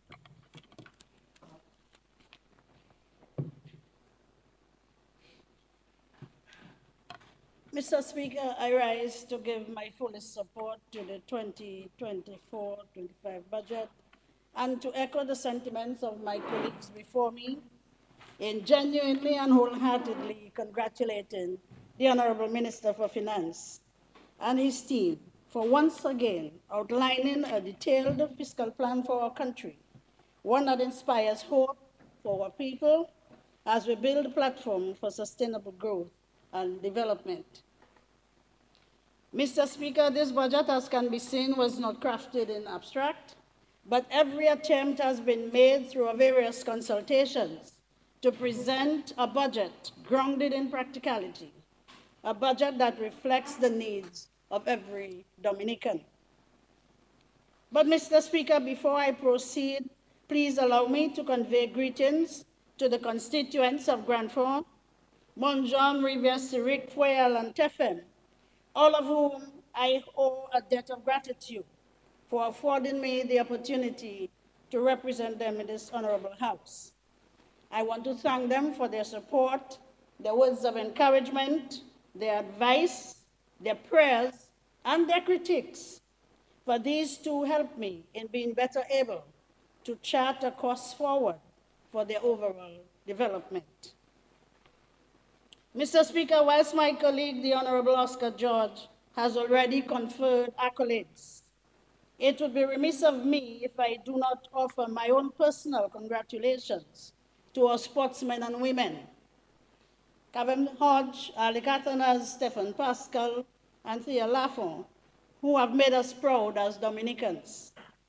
I want them to know, Mr. Speaker, that their achievements have been an inspiration to us all, especially to aspiring athletes across the island. Their dedication, talent, and hard work have set them apart, and I celebrate their achievements and wish them continued success in the future. I also wish to acknowledge all of our other sportsmen and women who have excelled in their field of sports during the past year. Sincerest gratitude goes out to our sports coordinator, Mr. Trevor Shillingford, and all our sports officers and youth sports officers, and of course our stadium manager, Mr. Gafford Joseph. Mr. Speaker, I have been tasked with the responsibility of the Ministry of Culture, Youth Sports and Community Development, a ministry that has generally been regarded as a people's ministry. It is a ministry of diverse portfolios to include sports, youth, culture, cooperatives, postal services, and community development. And because of the high degree of importance placed on this ministry, I am particularly blessed to have with me an esteemed sportsman and youthful colleague minister, the Honorable George. A perfect team player, Mr. Speaker, and to him I say thank you. During the last fiscal year, we were able to successfully implement various programs and activities in spite of some non-unique challenges that we faced. So, Mr. Speaker, permit me to inform this Honorable House of some of our accomplishments for the 2023-2024 period. Culture. Mr. Speaker, culture is the soul of a nation, the heart that beats to the rhythm of our collective identity. It is a mirror that reflects the essence of who we are, where we have been, and where we are heading. The Cultural Division, Mr. Speaker, therefore plays a pivotal role in the planning and execution of programs and activities throughout the year, geared at preserving and developing our culture. Training remains a key component as it relates to the preservation of Dominican culture, and the division continued to spearhead training in the arts through programs targeting school and community-based groups, as well as the Dominica Institute for the Arts, DIFA. In an attempt at preserving our cultural traditions, art forms, and expressions, the division maintained the collection of visual media. This research and documentation was accomplished by digitizing archived audiovisual media for the purpose of robust long-term storage and future dissemination. Instructional videos were also produced as learning aids for cultural dances, the national wear, and the playing of traditional instruments. The promotion of our culture was a significant aspect of the division's annual calendar of activities, highlighting the National Schools Arts Festival, Emancipation, Domfesta, Independence, and Heritage Day, among others. In an attempt to broaden the appeal of these cultural activities, the use of creative mediums became necessary, and so the introduction of new activities, such as fusion and Afro-artistic, during Domfesta and Emancipation, respectively, sought to showcase traditional culture on a platform shared with contemporary counterparts. Old Mass Jouvet edition, which was staged at Point Michel for 2 consecutive years, is another event where traditional art forms and expressions were given their own time and place, attracting thousands to the community. Remember, you would like permission to refer to your notes? Yeah, I forgot, Mr. Speaker. Okay. Forgive me. May right. I please have permission Yeah. to refer to my notes? Permission granted. Thank you, sir. Yeah, okay. The National School Arts Festival continues to serve as a breeding ground for young talent in many cultural aspects, attracting hundreds of our students from within the primary and secondary school system. Thanks to all the teachers and community leaders who work tirelessly with our students in honing their skills in the various art forms. During the financial year, we successfully staged the 2023 Independence celebrations, opening at the teaser ground in Maho and culminating with the grand celebration of Heritage Day at Woodford Hill. Commendations go out to the parliamentary representative, the Honorable Grant, Ms. Greenaway, and the Heritage Day Committee for a job well done. Mr. Speaker, at this time, I wish to offer sincerest gratitude to all our cultural enthusiasts and practitioners who came out to assist and participate in the various district cultural festivals, the Wabduyat and the Madam of Madame shows, and all other activities during our celebrations. I must also single out and commend the adult, children's, and kiddies cultural groups from my constituency under the guidance of Mr. Buddy Phillip. Your efforts at keeping culture alive in the constituency will not be forgotten. Another highlight, Mr. Speaker, was a highly revered annual Team Culture community outreach drive, in which the staff reached out to deserving individuals around the island, delivering tokens and appreciations to those who have made meaningful contributions to the arts and culture. Mr. Speaker, it is always gratifying to show appreciation, to give flowers, as is said, to others. And strangely, Mr. Speaker, one of these tokens were given just in time to Mr. Ashworth Simon, better known as Brown, one of our cultural stalwarts who passed away recently. May his soul rest in peace. The Golden Drum Awards, which was just held last week, is another grand event where nationals and cultural practitioners are awarded for their stellar contribution to the arts. Congratulations again to all of our recipients. Let me thank the hardworking people at the Cultural Division, Mr. Ulson Matthew and his team. Hats off to all of you. Teamwork really does make the dream work. At this time, I want to salute also our new cultural ambassador, Mr. Leroy Waddix Charles. We all know that he has been a driving force in promoting our culture, breathing life into our cultural heritage, both here and in the diaspora. Mr. Speaker, I wish him well, and it will certainly be a pleasure working with him in his new role. Mr. Speaker, the renovation works at the Arawak House of Culture has been faced with challenges over the past years.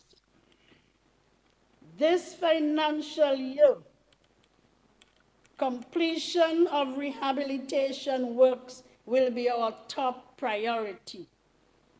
The ministry has conducted an assessment of the status of the project and has prepared an in-house estimate for its recommencement very early in this financial year, and we are looking forward to its completion by the end of this year. It will be done by the end of this year. For some reason, I get the impression you all don't want anything to happen in this country. It will happen. By the grace of God, it will happen.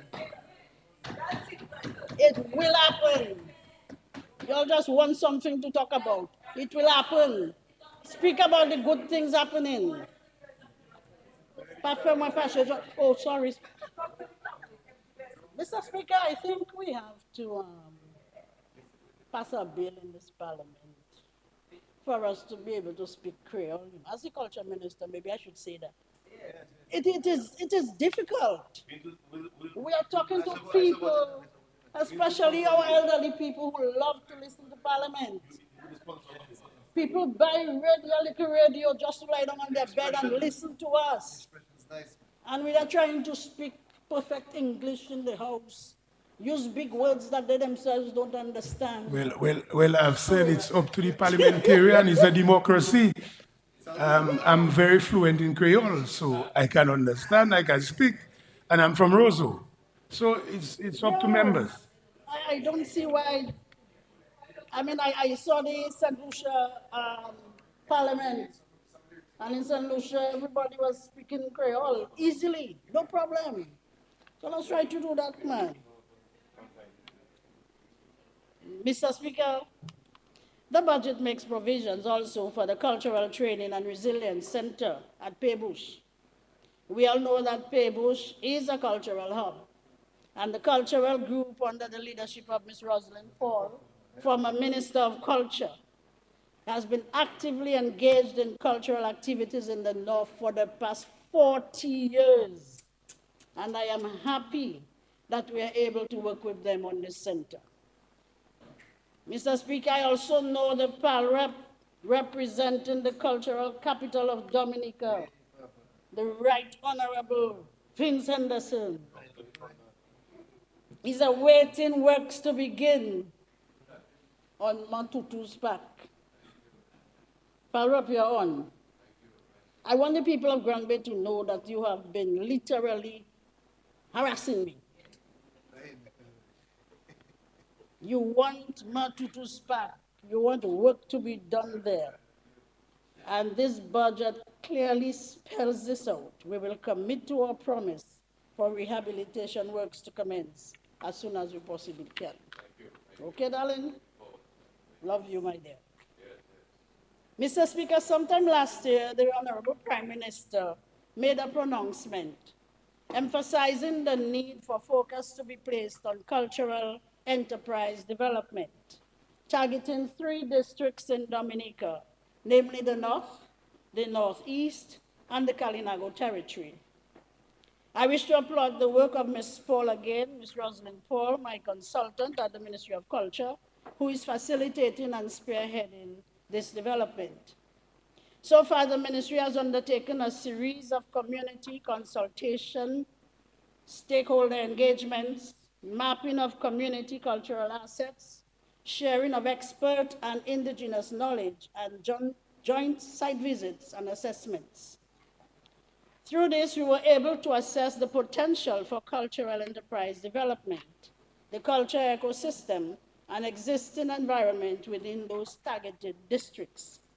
The exercise highlighted the rich cultural heritage of the North, Northeast, and Kalinago communities, and various platforms which can be explored for cultural enterprise development, more particularly through community heritage tourism and events. We also discussed how these communities can leverage the potential opportunities offered through the upcoming international airport and the marina. These interactions informed 2 important documents which will assist us in taking the process forward. 1, the mapping of cultural assets and culture entrepreneurship ecosystem, and 2, a draft strategic plan for cultural enterprise development through community heritage tourism. All these initiatives warrant the need for a review of Dominica's policy on culture, a major undertaking for this new financial year. It must be reviewed if cultural enterprise development is to align with current trends. Mr. Speaker, I move to the Ministry of Youth. And whilst Honorable George may have touched on 1 or 2 things, I was quite disturbed, and every time we come to say something about what Mr. Paris says, he's never there. But I was quite disturbed when the senator referred to the Ministry of Youth as not doing anything for the young people. This ruffled my feathers. I don't have feathers to chiffon in my clothes. Because, Mr. Speaker, we have done so much for the youth of this country. We had Mr. Roll last night, Honorable Roll, speaking on what has been done at the Dominica Youth Business Trust. Mr. Speaker, We give guidance to our young entrepreneurs. And according to your mantra, we work from vision to reality. You people who want to start a business, just come to the office. They work with you. They draft out your little business plan for you. They try to seek funding. But what you want again? I was one of those handing out checks to people who have started business. $25,000. Mr. Speaker, you ask yourself, what do I have to do again? People have to take advantage of the opportunities that this government is putting out for people. We are making these things available. Put out yourself. Unless nowadays they want the Minister of Youth to walk in every community and say, come, come, come, we have something, come for it. Mr. Speaker, the Youth Skills Training Program, Mr. Paris, Honorable Paris, Senator Paris, I'm happy you're back. The Youth Skills Training Programs. Over the years, we have done so many of those programs for our young people. We walk about, our youth officers, they carry out a survey, and it's not what we want, it's what they want. Electricals, plumbing, masonry, tiling, some called cake decorating. I think we even did the hairdressing, computer literacy, auto body repair, small engine repair. I can keep going and going. Youth in agriculture. Youth in agriculture. That's fine. No, but talk about the things that have been happening, my dear. Jesus Christ. But I'm the minister, I have to speak about what has been happening.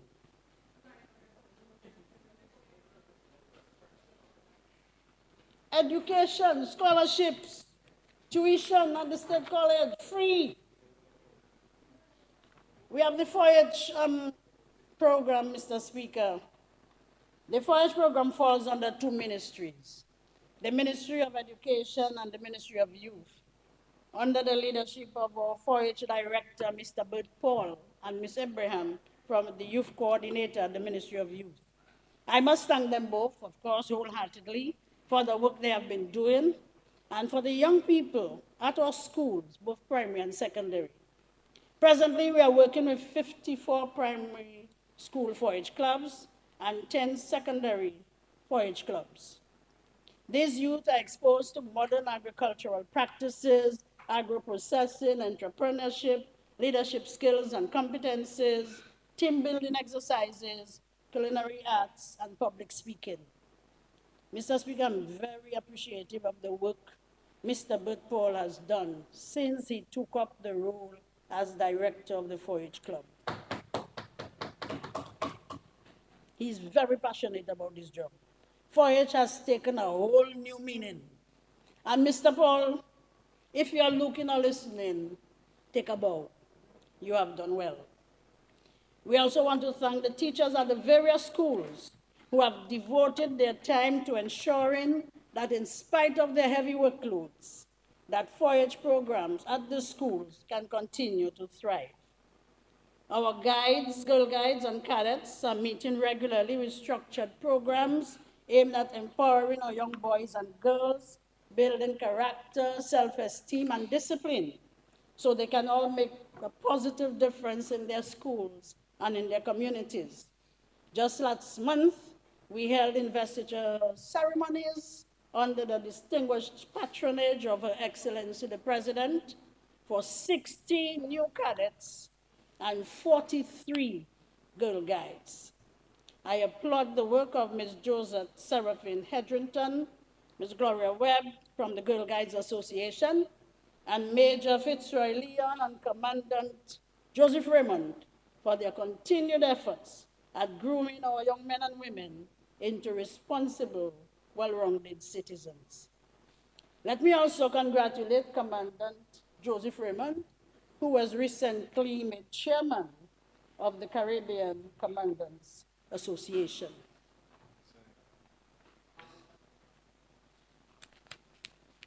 Basic Needs Trust Fund. Mr. Speaker, the Basic Needs Trust Fund, BNTF, has for many years been undertaking poverty reduction initiatives with communities through the establishment of community-based infrastructure and skills training programs. Our primary outlook for 2024-25 is the implementation and completion of the BNTF 10 program and to begin the process of determining priority projects for BNTF 11. Mr. Speaker, 7 projects were approved in 3 targeted sectors in the last financial year, and these are presently in the advanced stage for commencement of actual works. These projects targeted 3 areas, namely education and human resource development, basic community access and drainage, and water and sanitation systems enhancement. These projects were approved for the Berean Christian Academy School Extension, the Delices Playing Field Upgrade, the Trafalgar Basketball Facility, the Grand Bay Multi-Purpose Facility completion, Clifton Back Road refurbishment, and the Paybush Water Enhancement Project. We initially had 7 projects. We experienced some challenges, and I need to applaud Honorable Charles Pemberton, who willingly agreed to hold back her project, the Soufriere Fish Processing Facility. I want to reassure this beautiful lady that this project, already approved by the CDB, the Caribbean Development Bank, will be the first project on the BNTF 11 in 2025. Thank you, Ms. Pemberton. The budget allocation, Mr. Speaker, for this project is $6,570 million, 95% of which is grant funded by the Caribbean Development Bank, with government's contribution $328,612 and 15% value-added tax, which brings it to a total of $7,560,000. To date, Mr. Speaker, all consultancy contracts, which are the technical consultants for design and supervision, have been signed, and work is set for August this year. In preparation for the full implementation and timely completion of this project, the ministry is boosting its staff complement with the engagement of a monitoring and evaluation officer, administrative and accounting officer, and a community liaison officer. This, we believe, will greatly contribute to meeting our targeted completion date in December. As we move on, our goal is to complete these projects and to identify priority projects for BNTF 11, which is set to begin in 2025.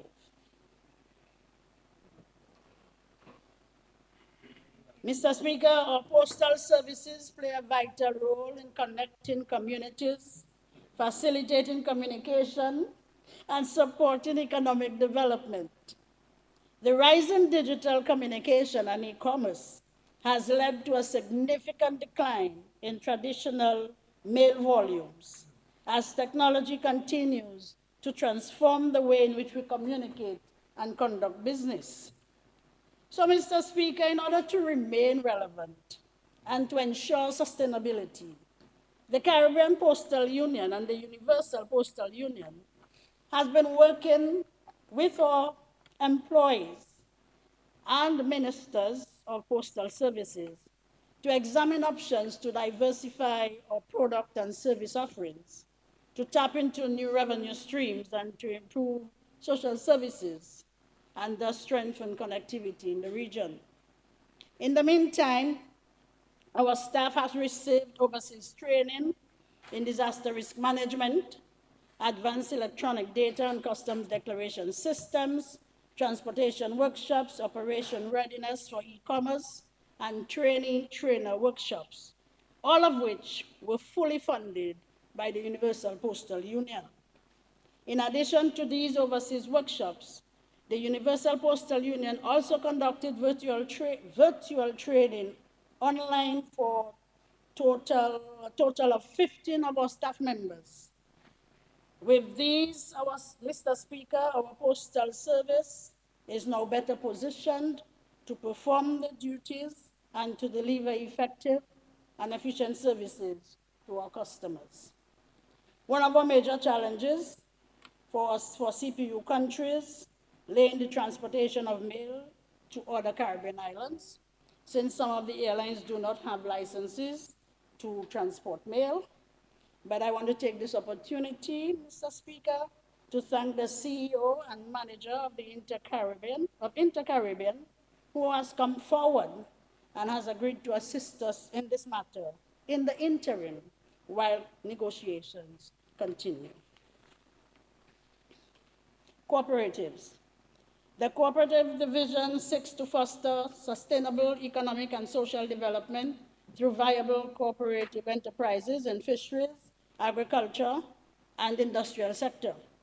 Presently, there are 29 cooperatives across the island, distributed over 4 districts, with the southern district, of course, being the most active, having the most active groups. The division has also, over the years, developed savings unionettes. I think the minister alluded to that last night, in both primary and secondary schools, with 51 of these unionettes on the island, Mr. Speaker. Dominica has become the leader in cooperatives, having the highest level of membership penetration in the world. I thank Ms. Canoville and her dedicated staff for the efforts at building communities through cooperatives. Local government and community development. Mr. Speaker, the Division of Local Government and Community Development provides oversight for 42 local government bodies on the island. These councils, both village and town councils, facilitate community development and the delivery of decentralized local services, including government social protection programs. Over the financial year, we were witness to 18 council elections and inauguration ceremonies. And just recently, the Kalinago chief elections was held. We hope to have elections next Wednesday to elect a Kalinago council to run the affairs of this community. Mr. Speaker, all these elections have generated a high level of community involvement. But what is worthy of note as well, Mr. Speaker, is the heightened involvement of our young people coming forward to serve their communities as councillors. Mr. Speaker, for the good governance of these communities, there is a need for making and updating our existing bylaws, especially those with regards to house and business rates and animal control. This behoves us, therefore, Mr. Speaker, to finalize the review of the local government bills for presentation to Cabinet, which includes the draft Village Council Bill, Municipalities Bill, and the amendment to the Kalinago Act, all of which have been prepared with the assistance of the Attorney General's chambers.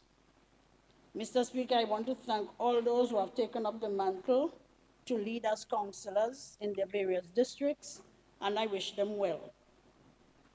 The month of May every year is designated as Local Government Month, and this year we celebrated under the theme Local Government Maximizing Opportunities for Community Transformation. Several activities form part of the program, which included a focus on education, discussions with councillors on the proposed legislation in building community resilience.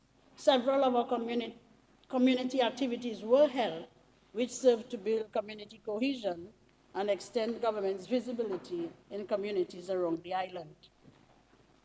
With the support of the Treasury Department, thanks to our officers, a software-based accounting system, the Village Council Accounting System, utilized for the payment of public assistance and the non-contributory pension 65 and over, was introduced.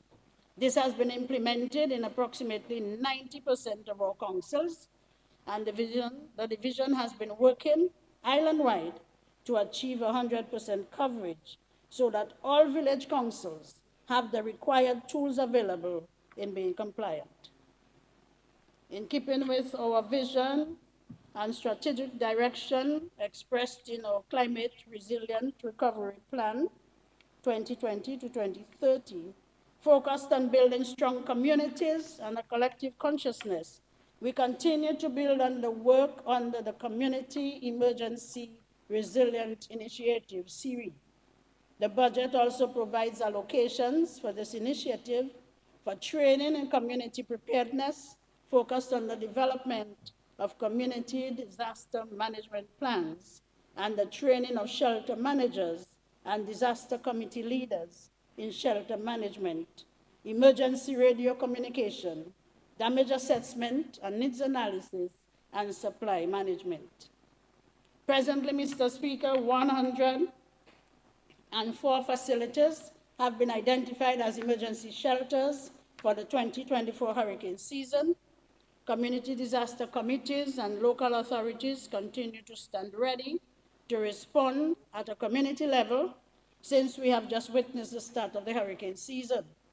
The 3 regional shelters at Jimit, Casabus, and Layu, which have a combined capacity of 950, this will significantly enhance the state's capacity to provide shelter before, during, and after a disaster.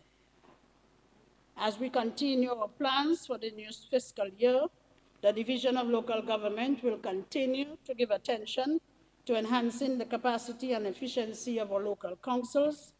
Attention will be given to regularizing a few village councils to include the Petit Savan Village Council as we consider pathways for either their integration into Bellevue Chopin or to have them function independently.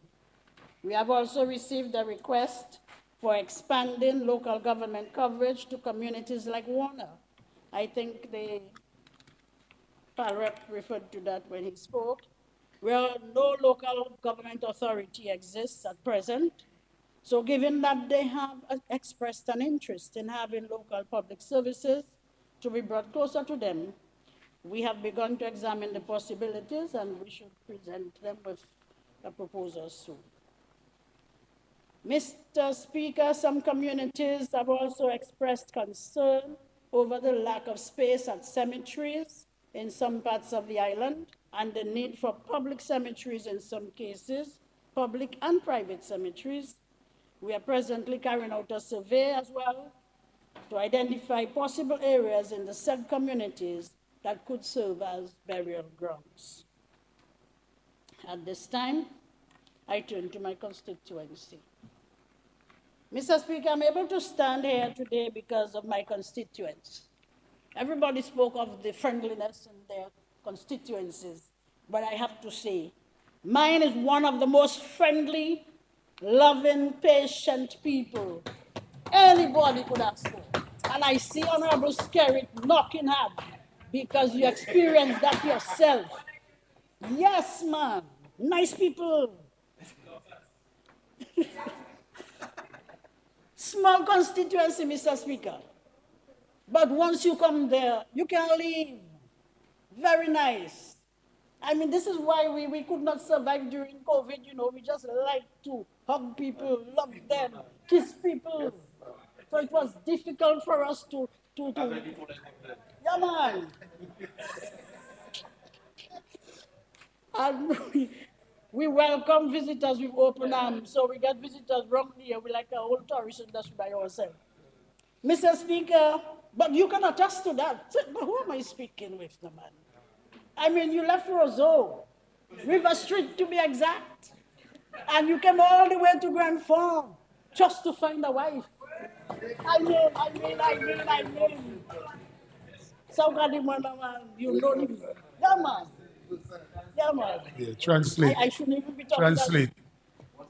What did I say? What you saying? You say Saukadimwe. Saukatan. What are you telling me? What are you telling me? Sorry. I think I had it right the first time, though. But Mr. Speaker, as loving, as caring, as understanding as they are, I cannot take them for granted. And so I want to inform them that this budget, which was carefully crafted so as to meet the needs of every Dominican, is certainly going to address some of their needs in many ways. Mr. Speaker, my constituency, as you are aware, thrives on agriculture and has been so for many years. Our farmers take pride in what they do. Farming is a tradition for experienced farmers, men and women alike. We also have an organized women's group for years now, mainly focused on organic farming. And Mr. Speaker, I'm fully aware that the Honorable Minister has been taking care of my farmers. And I'm happy he spoke before me because they heard. Yes. So right now, I have no fear. Farmers are in good hands with Honorable Roland.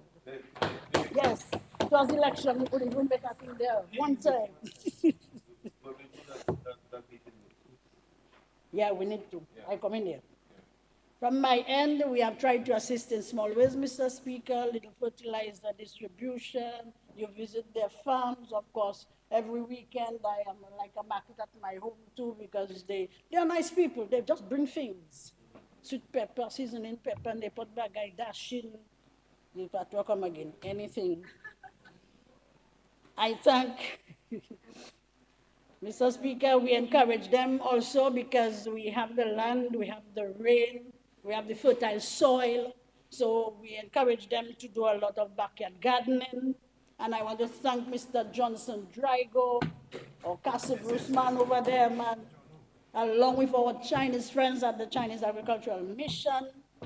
Mr. Speaker, they continue to give us seeds and seedlings every time. They even helped some farmers with their irrigation practices. They even covered some of our greenhouses. You know all that about your board. Yeah, man. They're really helping, man. And I really want to thank them for that.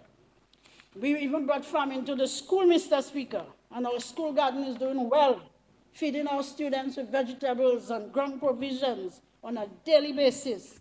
And as you are aware, Mr. Speaker, that our dashing is second to none. It is well known for its dryness and its taste. Yeah, every time I see dry dashing in Rosemary, I know it comes from Grand Farm. Anytime. Sweet dashing. I also have engaged 2 ladies and 2 men to ensure, Mr. Speaker, that our school garden will continually supply the schools with food on our children's table.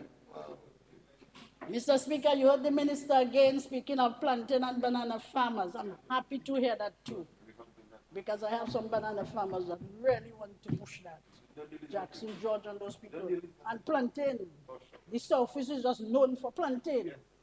I think we surpass the country on the Southeast for plantain production. That's #1. Yeah, man. I take up Miss Honorable Williams, La Plaine and Grand Farm, but La Plaine has more. But it's Southeast, so we take that. Right. Leading producers in plantain. I take pride in this. I take pride in honoring at this time Colma Shillingford. Yes. Very hardworking farmer man. I meet Mr. every morning. I'm going down on the road. Going to his, yes, man. And our farmers have to know that farming is hard work. Rain or shine, you outside. The Lawrence family in Foyal, famous plantain growers as well. Mr. Ivan Pascal, a young man from my constituency. He was driving his truck before, but he realized farming is the way to go. And he has opened up, expanded his farm, and the man is a big man now. He's probably hearing me and shaking his head. I also want to thank Mr. Solomon Pascal, of course, very passionate about his job. And solo, working with the farmers, especially the plantain and banana farmers, so that they can at least reach their full potential. I applaud that in him. So we are trying to do our best, Mr. Speaker, and at the same time we are trying to engage the younger ones so they can live up to the tradition.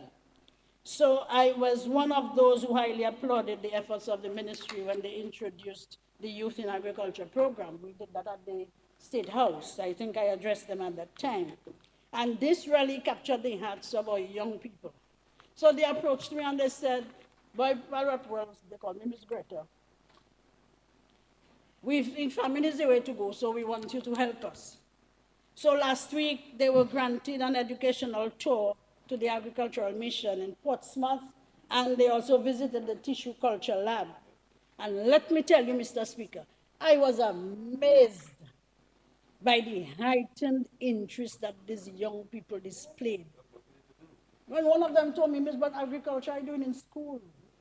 So now I see what the book was saying. Yes, the exposure was good for them. And it's the type of questions they asked. And I just marveled. So much so that the Chinese told me, whenever I'm ready to start with them, they want to come forward to guide them as to how to go. So we have the land there, Mr. Speaker, you know we have land. You will dragon fruit? We get a lot of dragon fruit, all different colors. Purple, white, yeah, we get that. So, Mr. Speaker, we are ready to begin. I want to help them. Whilst the desire is there, whilst they are motivated, I want to try my best to help them. Mr. Speaker, I also welcome the allocation in the budget made to the rehabilitation of the abattoir. I say so not only because I have profited, well, I don't use profited before people think this money I was getting. I'm speaking of the constituency, so it's not me, it's my people, immensely from its operations. But the income, by the income generated from our poultry farmers, we had a lot. Yeah, my boy always used to see me that white thing, packing his chickens. Of course, I would always get mine on the side. But he was doing very well. A few of them doing very well.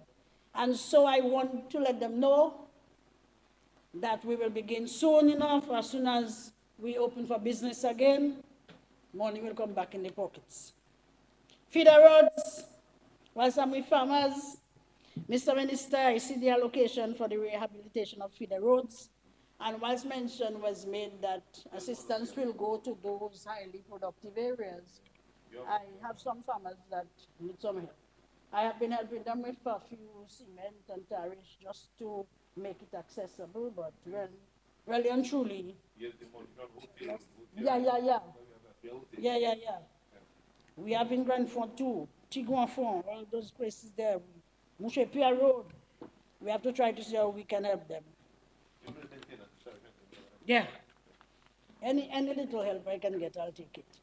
Anything to help my farmers and keep them motivated. Mr. Speaker, the budget makes allocation for the rehabilitation of youth centers. Of course, that's under the Ministry of Culture. And this financial year, we commit to rehabilitating our youth center at Monjon. And I am not doing that because I am the PAL rep. It's because our youth officers have a challenge in the Southeast District. There is no office for them. And it has been so for a while. So we have the building, it's covered, but it needs some work. So once the allocation is made, we will try to see how we can find a place for them so the officers can sit down and based on the work done for the day, come back and have a discussion. Mr. Stedman must be smiling as I speak because he sees the need for this in the Southeast. We have obtained the estimates. It will be reviewed, and I give the assurance that it will be taken care of. Mr. Speaker, the budget also speaks to the $8 million project under the Ministry of Public Works, Water Sector Strategic Development Plan, which aims to provide a safe, reliable, resilient water system for the constituency. We are faced with challenges, of course, and anybody who knows Grand Funk can figure out the challenge we would have. But it is far greater in Monjon and Rivière Syrique because the people there go for days without water. With Grand Fond, once it rains, we haven't got water. Strange enough, you'd think the rain would bring water. Once it rains, we haven't got water. But with Mountain and River Syric, days without water. So I am happy that the WASCO is going to assist us, of course, through the Ministry of Public Works. I know they have to get those pipes over the mountains, in the hills, over the valleys. But with the 8 million, we should be able to get pretty close to where we want to be. The employees have been on the ground, the WASCO employees, and they're working with our self-proclaimed historian, Mr. Titus Pascal, because Titus is the one taking them around and pointing out whose land this is, where they should pass this. I applaud him, I appreciate the effort, and with that, they have started some work, and so the constituency thanks the government of Dominica and DFID for looking, and we look forward to the completion. Mr. Speaker, we also have funds allocated for the support of our social safety nets in the community. Mr. Speaker, we do not take those gifts for granted. These social programs come as a blessing to many of our less fortunate in the constituency and in constituencies around Dominica. And as a community, we are grateful to the government for this intervention. These forms are submitted for school books, for uniforms, for shoes. I mean, parents just have life sweet. The government takes care of them. And then I also want them to know that they will receive their school supplies, their bags, and their back-to-school packages as usual, as soon as we're ready to start in September. With regards to housing, Mr. Speaker, let me reach out to the few, and I stress on few people who are still awaiting proper housing. If you drive to Grand Fond, you'll believe there's no problem with housing. No problem at all. But you have one or two in between. Mr. Speaker, you probably saw them already. They have the land, which is very good. The land is theirs. So our work becomes even easier. So I am putting it at 3, at least, who are in dire need of housing. And we can try to see how we can build for them. Additionally, I am in the process of completing, of course, a list for finishing touches on their homes, because some people have tried to do work on their own. I applaud them for that as well. So we can try to give them a more decent home by just adding those finishing touches. So this I can hand over for you soon. Mr. Speaker, sports brings communities together. And we are well known for a sporting community. Now, boy, I know Mr. Honorable Lockhart is waiting to tell me something. Whilst we can boast about being the football capital of the East, no, I'll give some teams a little break. You blank watching me. We have the ability to outperform any team in any sport, be it rounders, volleyball, cricket, jig dominoes, even, Mr. Speaker. Just name it and we win it. So, Mr. Speaker, there was no hesitation, absolutely no hesitation in selecting the community of Grand Fond for a lighting project. I mean, it was plain. The lights are up, the council has signed the documents, the electricals have been tested, and we are with DOMLAC, who should be in Grand Fond anytime soon, maybe as I speak, for full connections. I pray for that day when that field will be lighted up. A well-deserved project. I thank the government. Government I'm proud to be a part of. I thank my Honorable Minister too for working with me on this. This has always been a challenge for us as a top football team, the Surgical Southeast football team, because those men couldn't practice as they pleased, Mr. Speaker. Most of them work in town. They come from their gardens, and it's already dark. The sun rises in the east, but it sets in the west. So darkness comes to us quickly. And there was a time I had to speak to them, and I didn't even know who I was speaking to because I couldn't see them. So if they had left and gone, I would not even have known. So, no, that just shows you how dark it is. So I'm happy now. The lights are up and everybody can see it. And as soon as Domlek can give us that opportunity, games will begin. And be careful, because now any team coming forward to play against them, they have to be well prepared. Honorable, what is his name again? Yes, Pinad. Watch it. I know the incentives. In Curacao. In Curacao. I have. I have. Mr. Speaker, we also have allocations for rehabilitation of hard courts. Yes, we have to examine the possibility of resurfacing some of them as well, because we have a few that have been reported to us, and we want to ensure that to let the games go on. Mr. Lockhart, I see you watching me and smiling, but we are going to try to see how well we can do that this year. Mr. Speaker, other areas where assistance will continue this year, of course, my summer school program is on. This is a way of keeping our students, both primary and secondary students, occupied during the long holidays. As the saying goes, Satan finds mischief things for idle hands to do. So we began this week and will engage them in fun activities, in sports, art and craft, talent days, public speaking activities, and many more, and will culminate with a field trip around the island. We did that last year. It was an enjoyable experience for all of them, and we intend to make this year even better. The Breakfast Club will continue at the school, of course, this time in a more structured manner when school reopens in September. I will continue to assist the schools, the church, and community activities, the councils, in whatever way possible. Of course, Mr. Speaker, or any teams continue to do well. I want to thank the Prime Minister again for the engagement of close to 200 interns under that program. Bear in mind, not all of them are under the beautification project.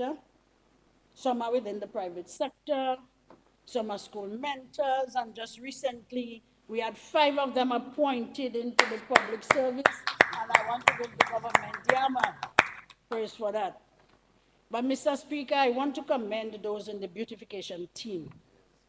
Those who work especially on that Cassibus Junction to Rosalie Road. Mr. Speaker, it's a joy for me to be driving home from work and seeing that completed work. Boy, we're talking about people can clean, our people can clean. I think it's just a thing in Dominicans. We are good. Oh man, you could eat from the ground. Mr. Speaker, let me thank the entire team, as well as our supervisors and team leaders, Jones, Carlos, Juanita, Teresa, and Gloria. Thanks to all my caretakers under the Yes We Care program and the NAP. Mr. Speaker, these people have become very special to me. I am passionate about the care of the elderly. I saw what my mother went through. 5 more minutes. And I will finish, man. I almost there. I hope so. And then I know that to care for the elderly is a blessing in itself. So, Mr. Speaker, I'm trying my best with them to let them feel special.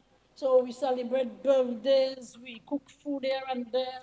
I even bought scrubs for them so they can dress and go to work looking professionally, because you want them to remain to at least help the elderly.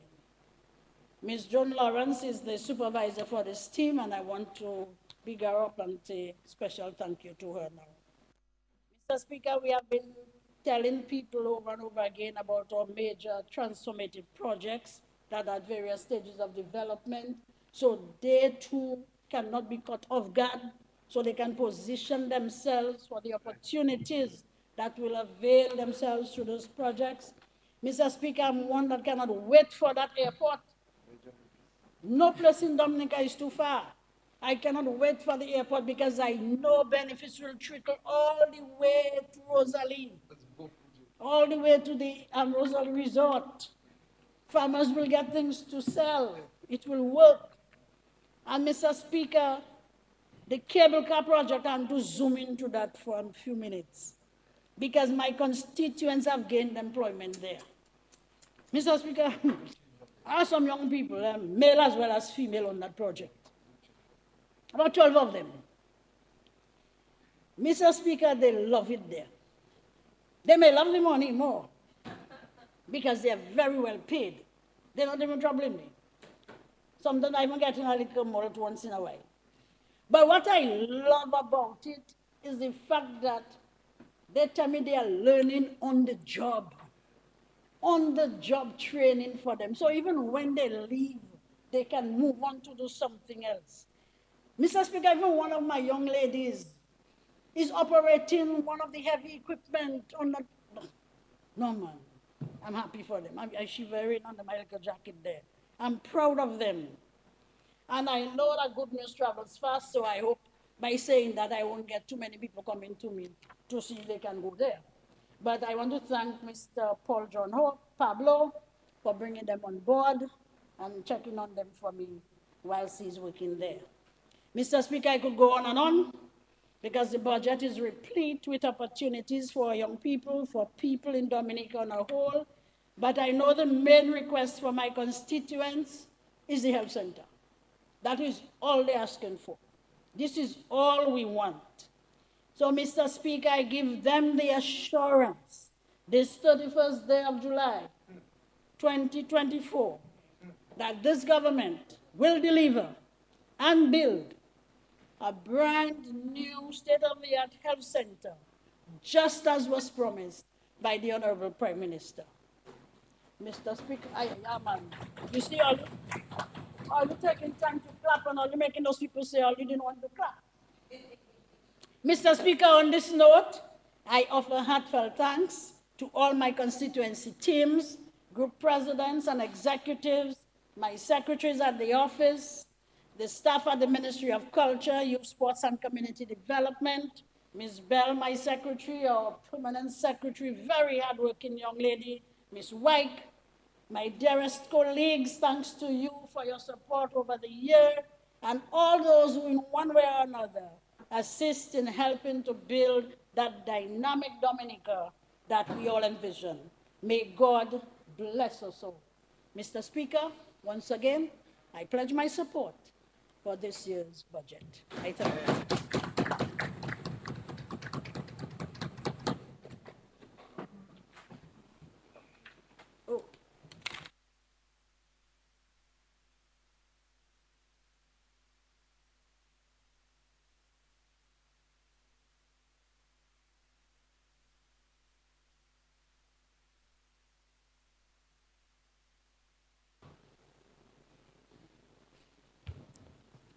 Your mic. Yes, Dr. Williams, Honorable Williams, you have the floor. Mr. Speaker, I implore your permission to refer to my notes, please. Permission granted. If you are not comfortable here, you could ask one of the members to move. So, for example, where Honorable Pinar is or the other seat next to him.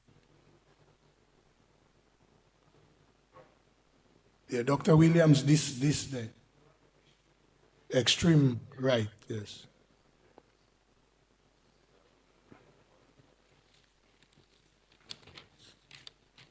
So your constituents will see you better. Yes. Thank you, Mr. Speaker. Yes, Honorable Dr. Williams, proceed. Thank you very much.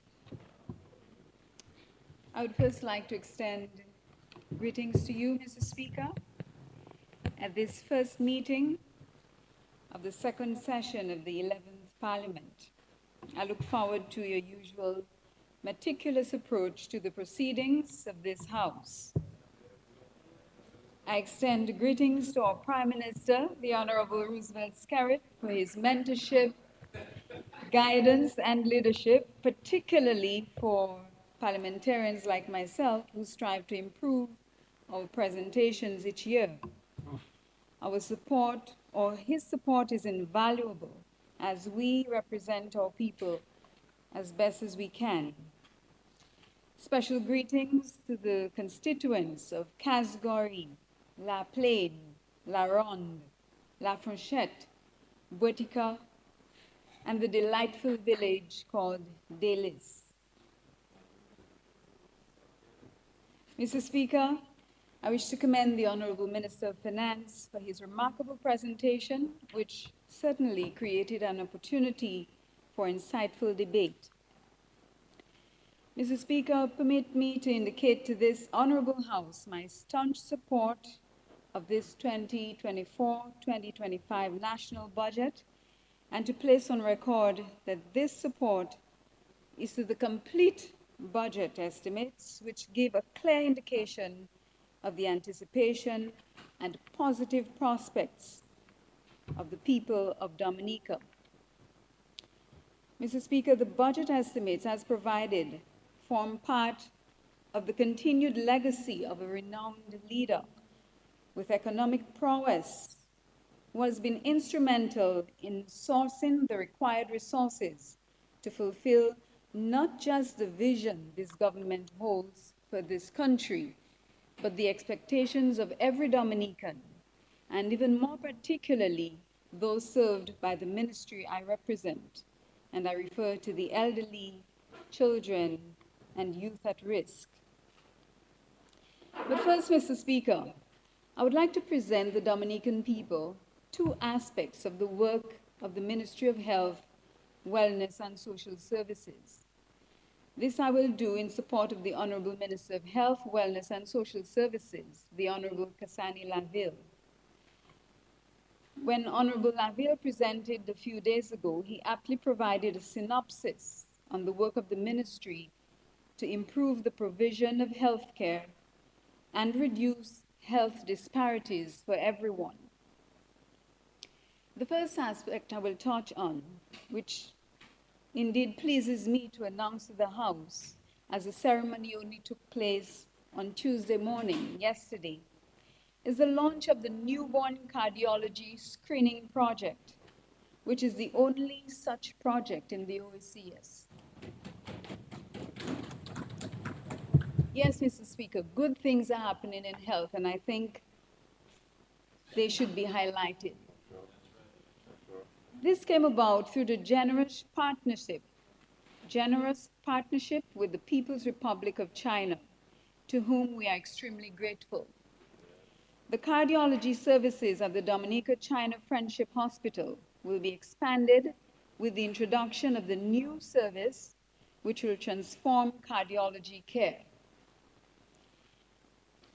Mr. Speaker, it means that the newborns, the neonates, within 5 days of their being born, will be screened for congenital heart defects.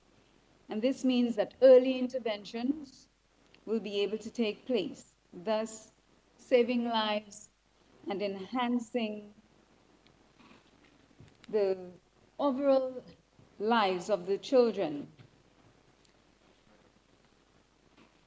As a precursor to this launch, 7 of our Dominican medical professionals spent 2 months in China being trained by some of the most distinguished experts in the field at the first affiliated hospital, Sun Yat-sen University, and our thanks to the doctors involved.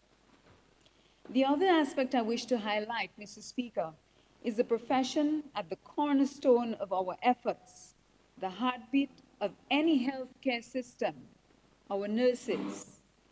They have always been the foot soldiers of healthcare. I'm sure you will agree.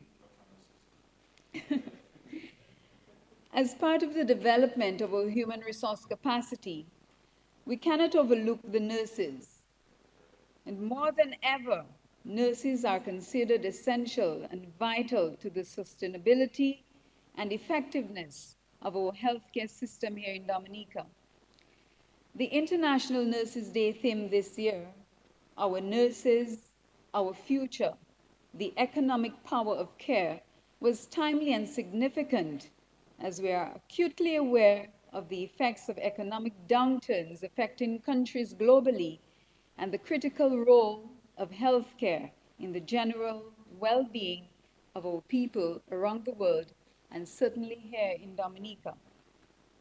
Mr. Speaker, the nursing service is the most extensive collection of professional human resources here in Dominica.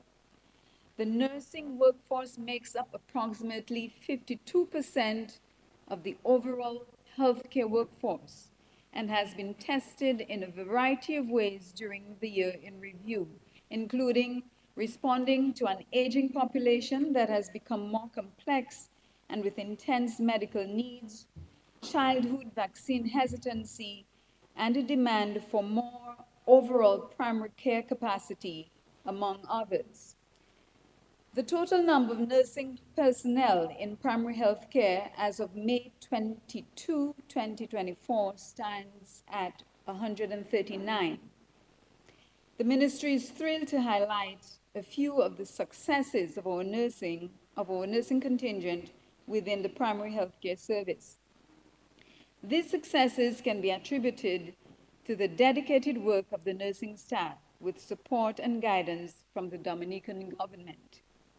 Mr. Speaker, as a result of the organizational review and reclassification within the public service, nurses received an increase in salaries.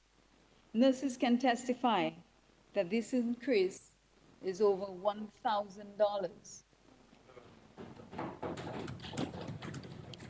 Mr. Speaker, this government has recognized that in order to maintain a productive workflow, facilitate career mobility and professional development opportunities, to improve and strengthen supervisory functions, and to make provisions for adequate incentives for the retention of nurses, it became necessary to do an overhaul and restructuring of the nursing service. We are in the final stages of doing just that. The proposed structure will include an increase in the number of nursing management positions. I was concerned, Mr. Speaker, when I heard that Dominicans did not have access to health. Very concerned, and I dare say that this is erroneous information. And I hope that speaking today about the nursing service, this will adequately debunk that which was said in the House. To complement the restructuring, Mr. Speaker, we are devoted to increasing the capacity of the nursing workforce. While we do acknowledge that nursing attrition is a serious issue, and we have and will continue to find solutions to retain our nurses, we cannot sit idly by and not do everything in our power to keep providing the services to our clients. We cannot turn a 70-year-old or a very pregnant mother away from a health center because there isn't a nurse to assist. Mr. Speaker, to put it bluntly, the show must and will go on. So in that respect, we have taken the following steps. Contractual engagement of 8 capable retired nurses who are midwives, 22 newly registered nurses, and 5 nursing assistants have gained employment in the nursing service and were deployed to the Dominica China Friendship Hospital and to primary health care. Approximately 20 registered nurses have been appointed to fill vacant positions, while approximately 81 nurses, including the matron, managers, midwives, registered nurses, and nursing assistants, are currently undergoing the process of permanent appointment and awaiting approval. 4 community health nurses completed training and are engaged in the respective area. Approximately 32 community health aides gained one-year renewal of contracts, uniform allowance, and an increase in salary. 5 community health aides got approval for temporary appointment in vacant positions. The nurses from Cuba are currently participating in the favorable diplomatic relations initiative. Currently, 10 registered nurses and 2 registered nurse midwives from Cuba are providing nursing services for primary health care. Additionally, 5 Cuban individuals have recently arrived and have been assigned to the hospital. Mr. Speaker, it is satisfying and motivating to note the following progress in our ongoing efforts to enhance workforce capacity, meet nursing personnel targets, and achieve desired outcomes. In April 2024, 21 candidates were successful in the regional examination for nurse registration. 4 family nurse practitioners are on training in Jamaica and are due to return in the next few months.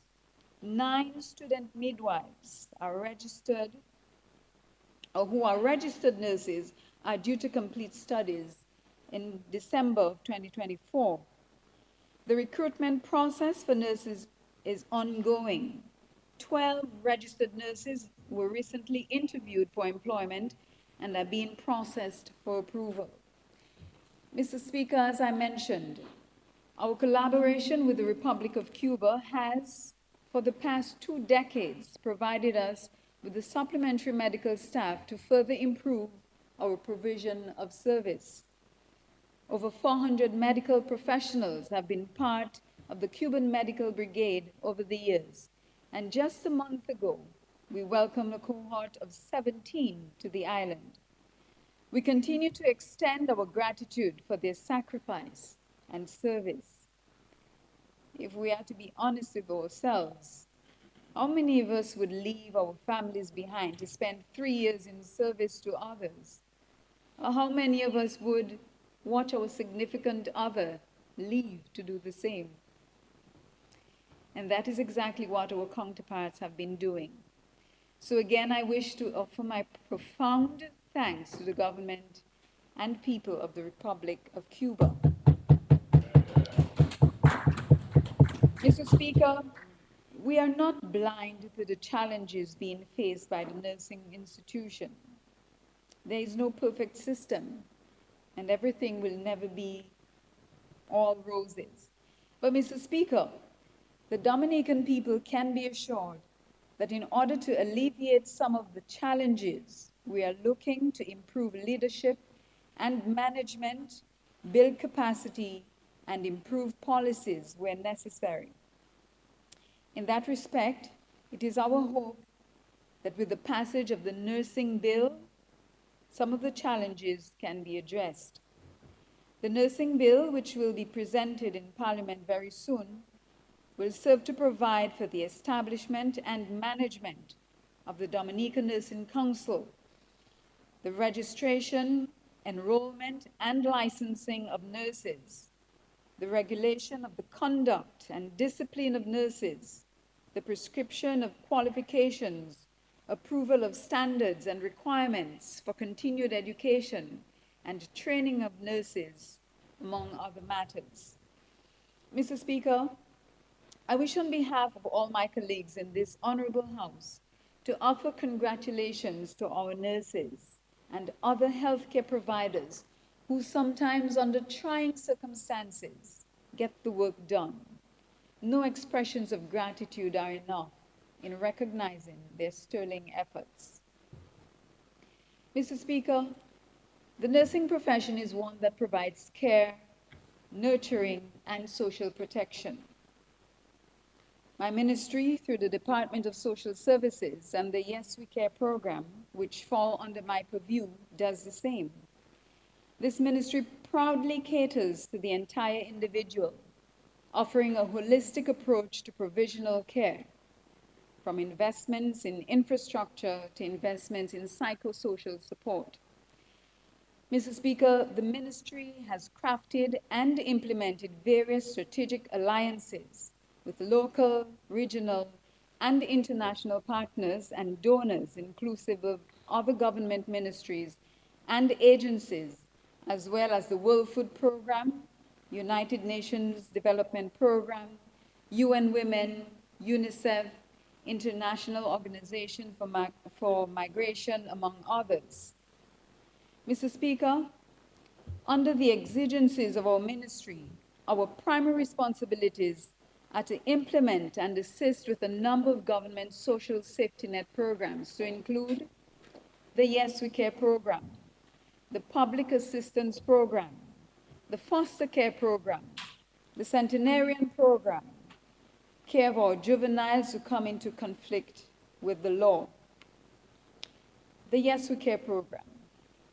Mr. Speaker, while our society is moving at an accelerated pace and we are working toward development, there exists a silent crisis that goes unnoticed by many: the abandonment of elderly parents by their own children when they get older and are incapable of caring for themselves.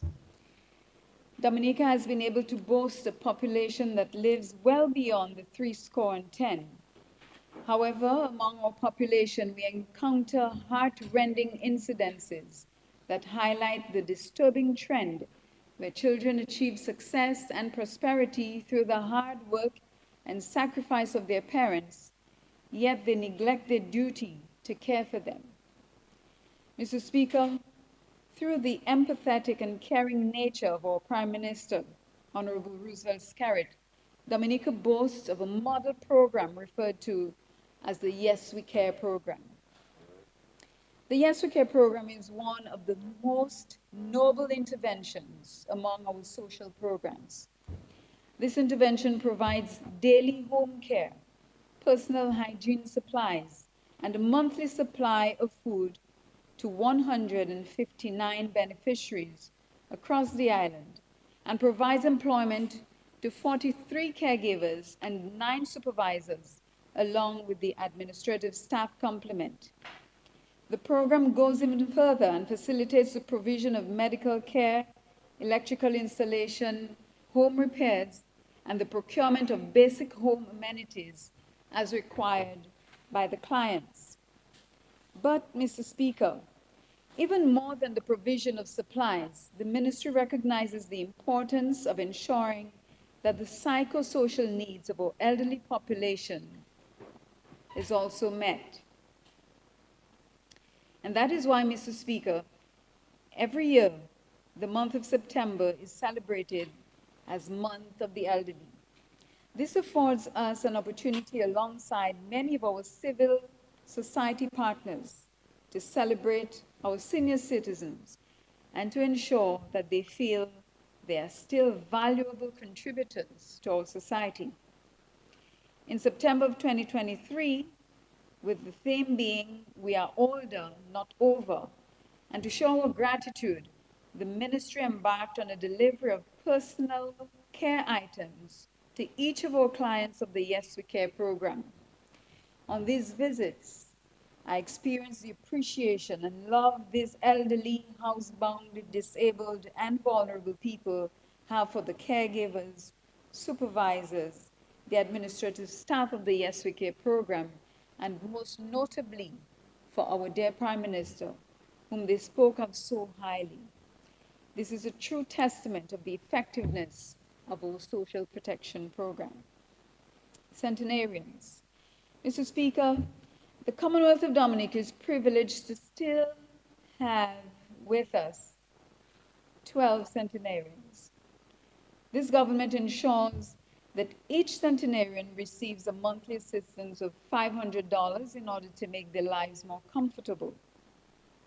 This government's further commitment to the centenarians is exhibited by a monthly visit by a social welfare officer, with the aim of ensuring that they are being treated with dignity and respect and they live in comfortable conditions.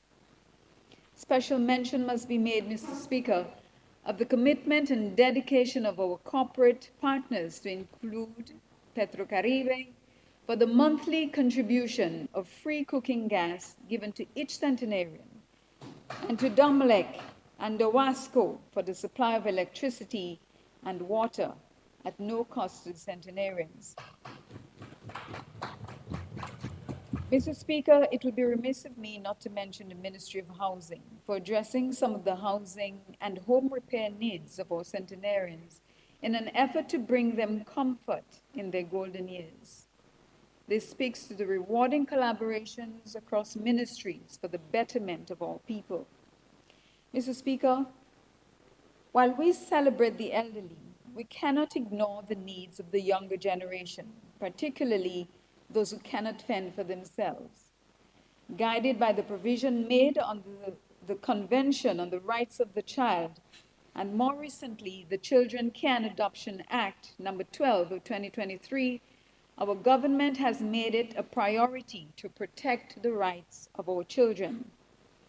The Children Home for the Abused, Neglected, and Emotionally Scarred, also known as Chances, is the sole government-owned residential home providing residential care for children who have been abused, abandoned, neglected, and who are in need of care and protection. This institution has been in operation for over a decade and is currently the home to 31 residents, 11 boys and 20 girls, the youngest being 3 months and the oldest 17 years. Chances creates and emphasizes an environment where every child feels valued and supported. The unparalleled reward lies in witnessing the transformation of the children's lives. For instance, at the end of the academic year 2023-2024, one resident graduated from secondary school. 2 sat the grade 6 national assessment exams and will be moving on to secondary school. 2 of the teenagers who were having difficulty academically are enrolled in a skills training program. This is evidence that Chances provides them with an opportunity to not be a statistic, but an exception. This government is instrumental and steadfast in ensuring the positive achievements of the residents. Mr. Speaker, the government would also like to commend the collaboration and backing of corporate citizens and also other institutions which have supported the Chances over the past financial year. Special mention is made of the following: Fine Foods Inc., La Bea Beauty Salon, the Palette, Marboyd's Bar, the Be More Foundation, Division of Culture, Youth Development Division, the Seventh-day Adventist Church, and Salt Ministries. It is also worth noting the prompt medical care given to the residents, both at the Maho Health Center and the Dominica China Friendship Hospital. The management and staff of Chances must be celebrated for providing a caring, nurturing, and loving environment, a model home so that the residents are able to reach their full potential. Mr. Speaker, in the last financial year, the Department of Social Services underwent essential reformation where the establishment of various specialized units came into being. To begin with, the division was renamed from the Social Welfare Division to the Department of Social Services in order to embrace the full gambit of services being offered, namely social services, Bureau of Gender Affairs, and Chances. The social services arm of the department is now configured in 4 specialized units, namely Social Welfare Services Unit, Provision Unit, Child Protection Unit, and the Counseling Unit. Through the restructuring, a database officer was added and a communications officer was engaged to complement the department's staff.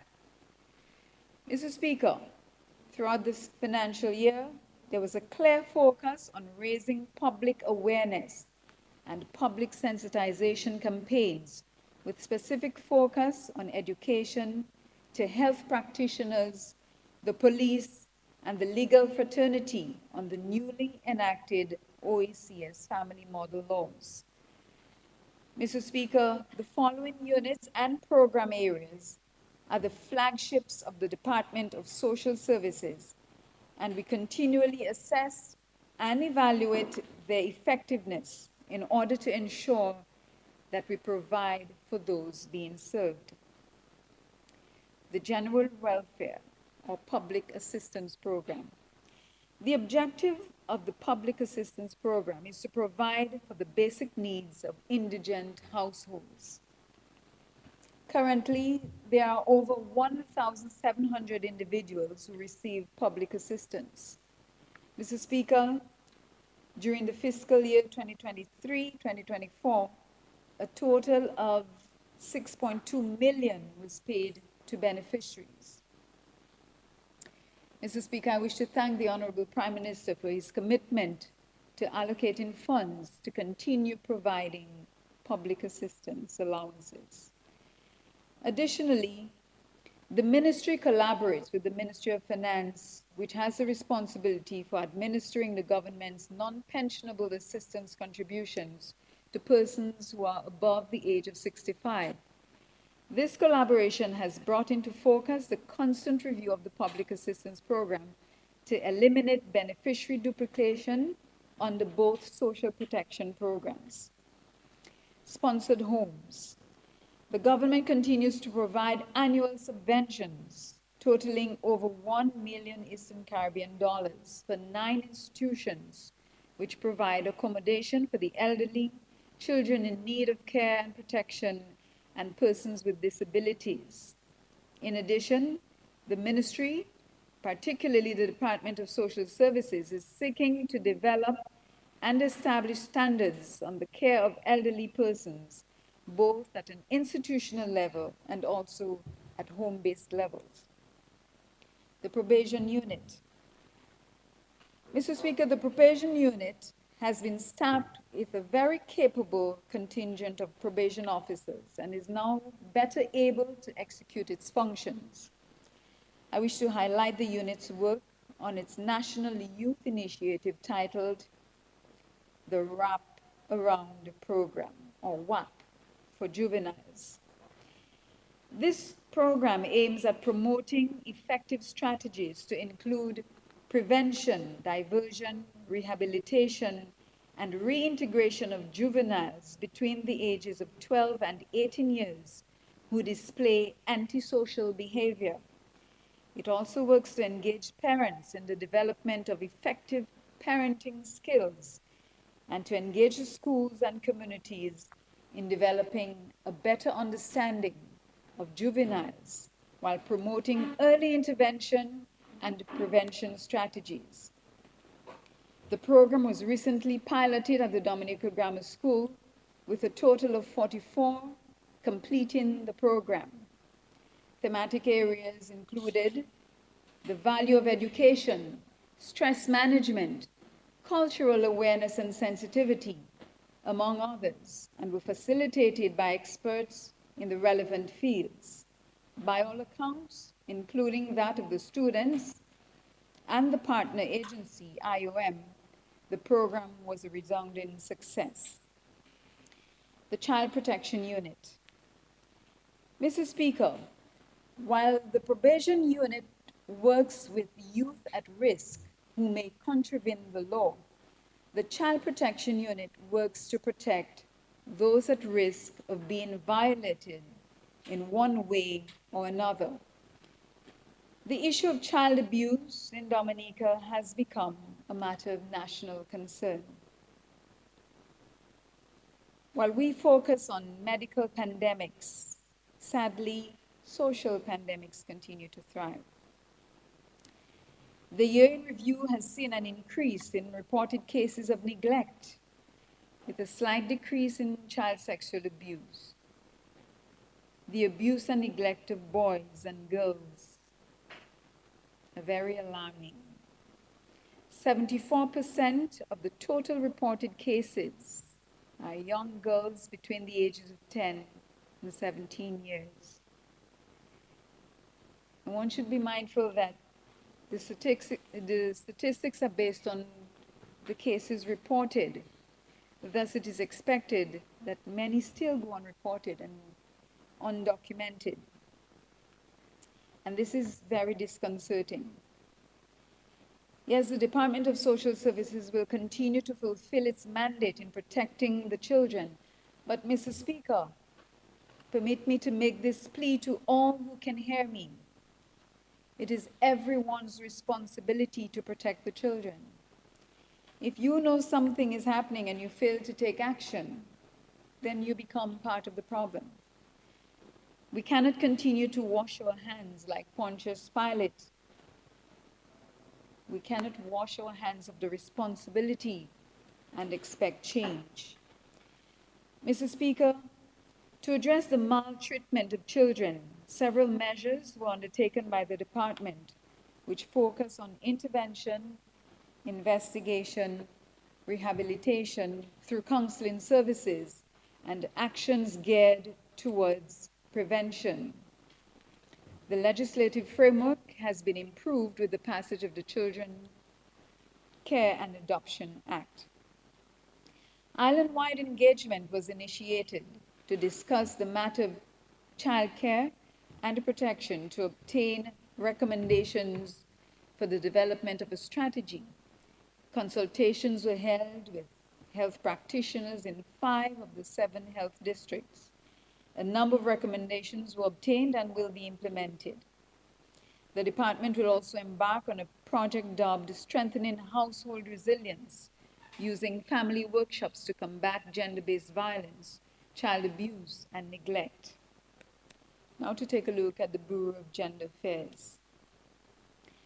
Mr. Speaker, the Bureau of Gender Affairs plays a vital role in achieving significant milestones in addressing gender-based violence through prevention, strengthening legislative and support systems, and empowering women economically. We are now only 6 years away from the Sustainable Development Goal Agenda 2030, and it is critical to the achievement of all the SDGs to focus on gender. I will now speak about the significant work being done to specifically address the SDG targets, which advocate ending all violence against vulnerable groups. In April last year, Parliament passed the Domestic Violence Act as part of a suite of family laws. This meant that our ministry, through the Bureau of Gender Affairs, had to work earnestly to increase awareness of the Act and its benefits for survivors of domestic violence. At this point, I would like to make yet another plea. Gender-based violence is not only perpetuated by men. The preconceived notion that only women and girls can fall prey to this should be dispelled. As a society and as a culture, we need to be rid of the thought that men cannot be victims and encourage our men and boys to come forward and stop perpetuating the idea that reporting domestic violence is a sign of weakness. Men, come forward. You have our support. Mr. Speaker, within the last financial year, we have made the following investments to address domestic violence. We have added 2 permanent positions of social workers to the organizational structure of the Bureau of Gender Affairs. These social workers provide psychosocial support to clients of domestic violence, female-headed households in dysfunctional situations, and men who need support. With the passing of the Domestic Violence Act, we continue to train police officers and frontline service providers on the Act. Thus far, we have trained 6 frontline service provider organizations, including the Commonwealth of Dominica Police Force, the Department of Social Services, and non-governmental organizations such as the Dominica National Council of Women. Up to 200 students have been sensitized on gender-based violence, the law, and other key issues like consent and sexual harassment.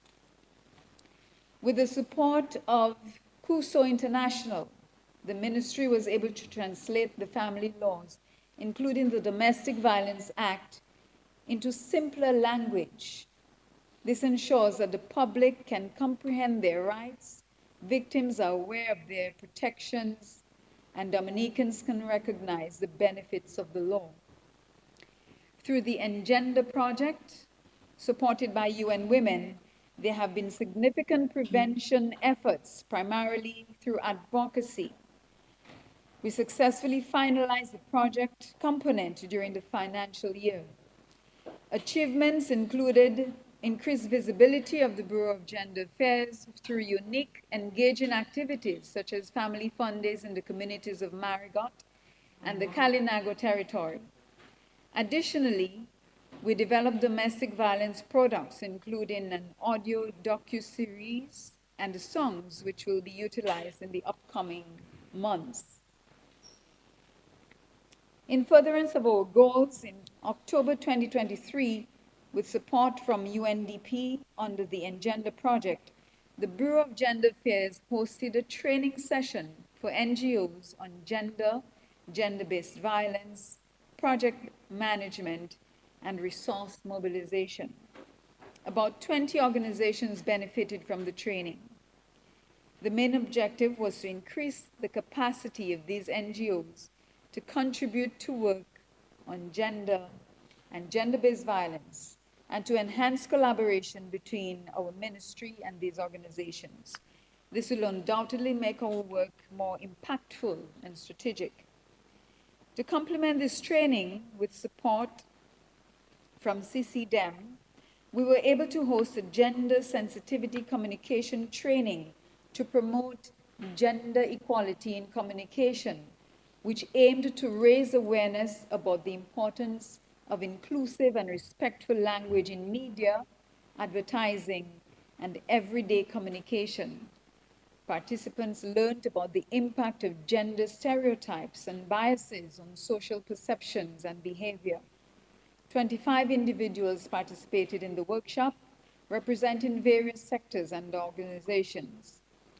Attendees included representatives from prominent media houses such as DBS and Kyrie FM and Vibes Radio, non-governmental organizations such as the Dominican National Council of Women and the East Dominica Children's Federation, as well as officials from several government ministries. Mr. Speaker, in its drive to foster a spirit of empowerment, independence, and sustainability, in March 2024, the Bureau hosted an Empower Her Exchange Hub in Rosalie, which linked women within the communities of La Plaine, Grand Fond, Dalis, and Good Hope with financial and business support organization representatives. Bringing these financial institutions and support and other support services into this rural space gave these women the opportunity to increase their capacities to enhance their livelihoods.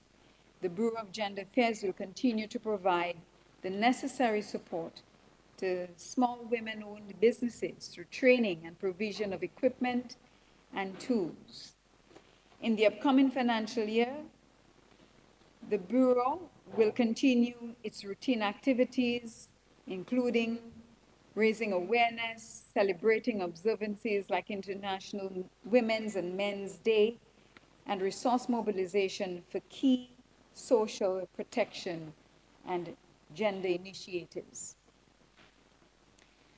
Mr. Speaker, while I am pleased to report on the undertakings of our ministry, it gives me even greater pleasure to speak in support of what the government, under the astute leadership of the Honorable Prime Minister, has embarked upon. As every member on this side of this Honorable House stands in support of this year's budget and the suite of family projects mentioned therein, I cannot help but be proud of a team who works hard for the country of this, for the people of this country.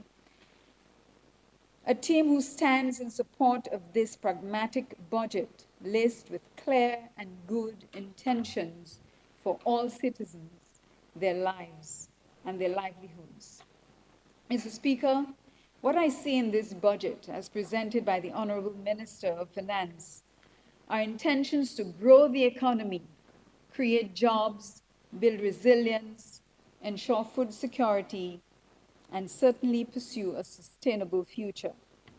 And just to say, Mr. Speaker, I deeply believe that every reasonable thinking Dominican understands these intentions of government. Dominicans know those who want to keep fighting for their progress.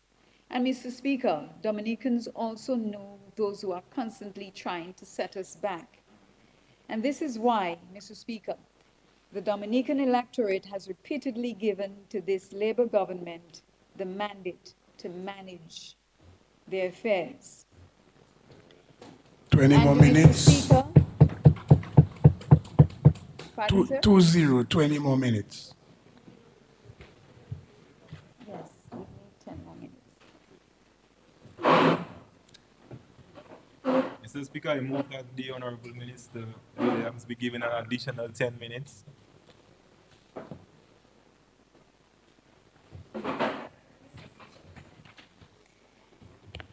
Thank you. It has been colleagues. moved. No. I'm sorry. We have to make the decision. Members could say no, you know. That's true. So it has been moved and seconded that the Honorable Minister be given an additional 10 minutes. Those in favor? Those against? The ayes have it. So yes, you are given 10 minutes additional. Thank you, Mr. Speaker. I realize it's lunchtime, but I will continue to speak. I won't be that long.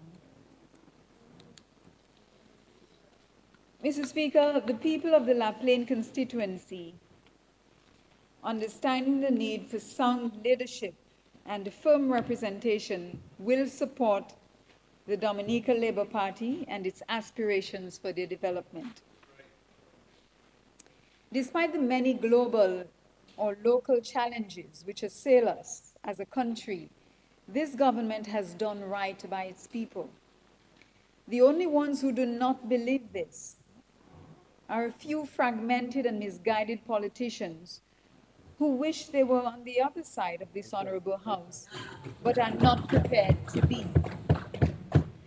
Mr. Speaker, kindly allow me the privilege just to touch on the many major projects undertaken by this government and how these projects will translate to improved livelihoods for the people of La Plaine, Dalis, and Buetica.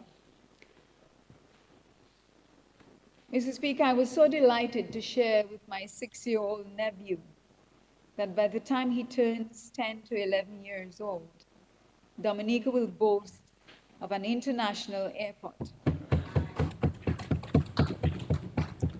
He had just returned from a trip to the Now airport and was so excited. And I had to explain to him what is to come. Building an international airport, Mr. Speaker, is a transformative initiative with far-reaching benefits for the island's economy, connectivity, and overall development. While the airport is being built in my esteemed colleague's constituency, that does not mean that my own constituents won't reap the benefits as well. The creation of job opportunities would extend far beyond Wesley and environs, and I am certain to my own constituents. I do not wish to go into details of every benefit of this construction, because the true experts have already spoken. Minister of Tourism, Minister of Public Works, Honorable Henderson, they have all spoken of the benefits, and so I won't elaborate any further. But I'll speak a little about road rehabilitation. Mr. Speaker, most major roads and bridges across the country have been rehabilitated and upgraded since Hurricane Maria. This has greatly improved connectivity and ensured the safe and efficient movement of people and goods. We look forward to improved access to the La Plaine constituency, particularly when the Dalis Petite Savanne crossing is completed. Now you know why I wanted to speak a little on that. Mr. Speaker, 19 months ago, at my launching as a candidate for the La Plaine constituency, a promise was made that this link road, this crossing, would become a reality. Much to the delight of the La Plaine, Botica, and Delis people, work began in June of this year. Mr. Speaker, this means increased business opportunities, shorter commuting time to Roseau, which favors farmers delivering fresh produce to markets, and greater social interactions with our neighbors in the south.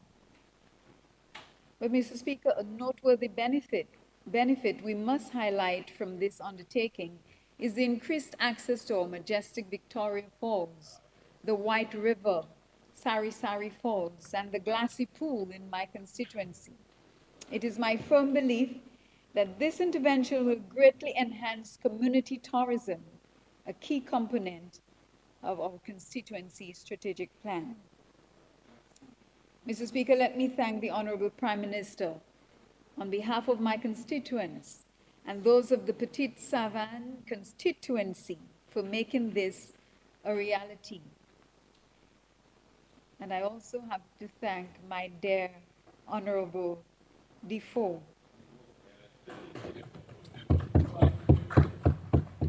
Who could ask for a better help, a better neighbor than Mr. Defoe?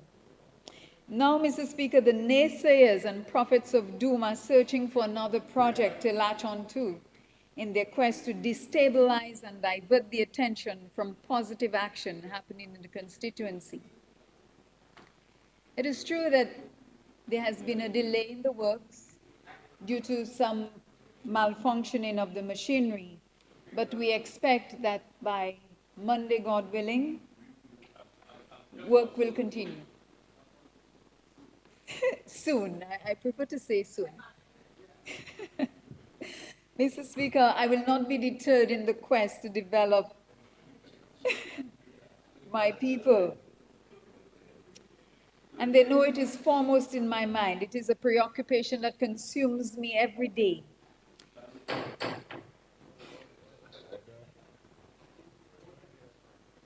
Mr. Speaker, on the ground, we combine efforts to deal with the myriad of needs, which include advocating for infrastructure projects, health and social services issues, education matters, areas of farming and agriculture, sports, and small business interventions, among others, that benefit the local communities of La Plaine, Botica, and Delis. Mr. Speaker, in 2023-2024 financial year, we in the constituency accomplished the following. Small business. 20 entrepreneurs and small agro-processors were exposed to small business fundamentals to grow their businesses and build capacity in using ICT tools.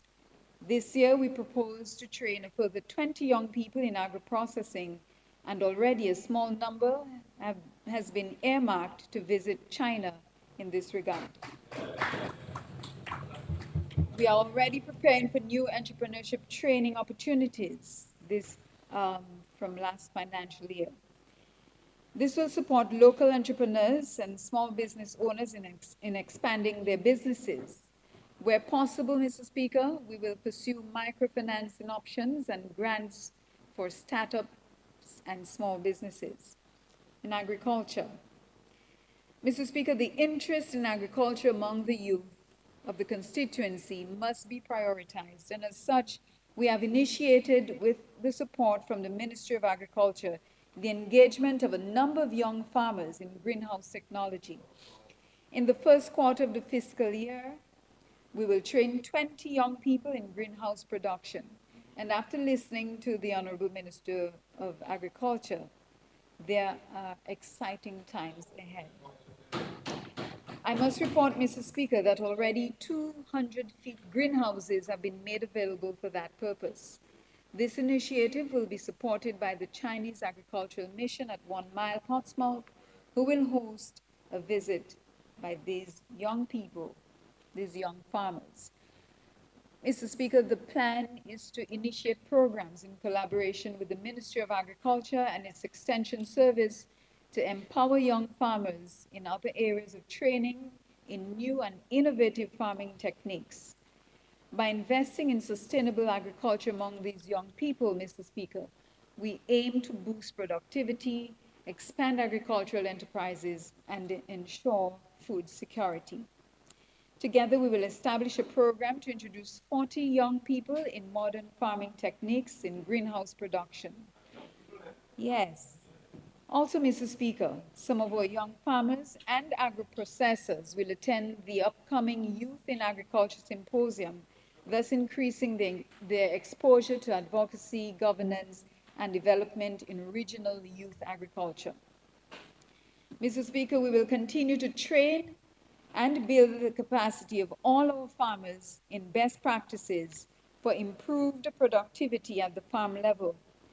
This includes training in the tree crop production, overall crop management, and expanded markets.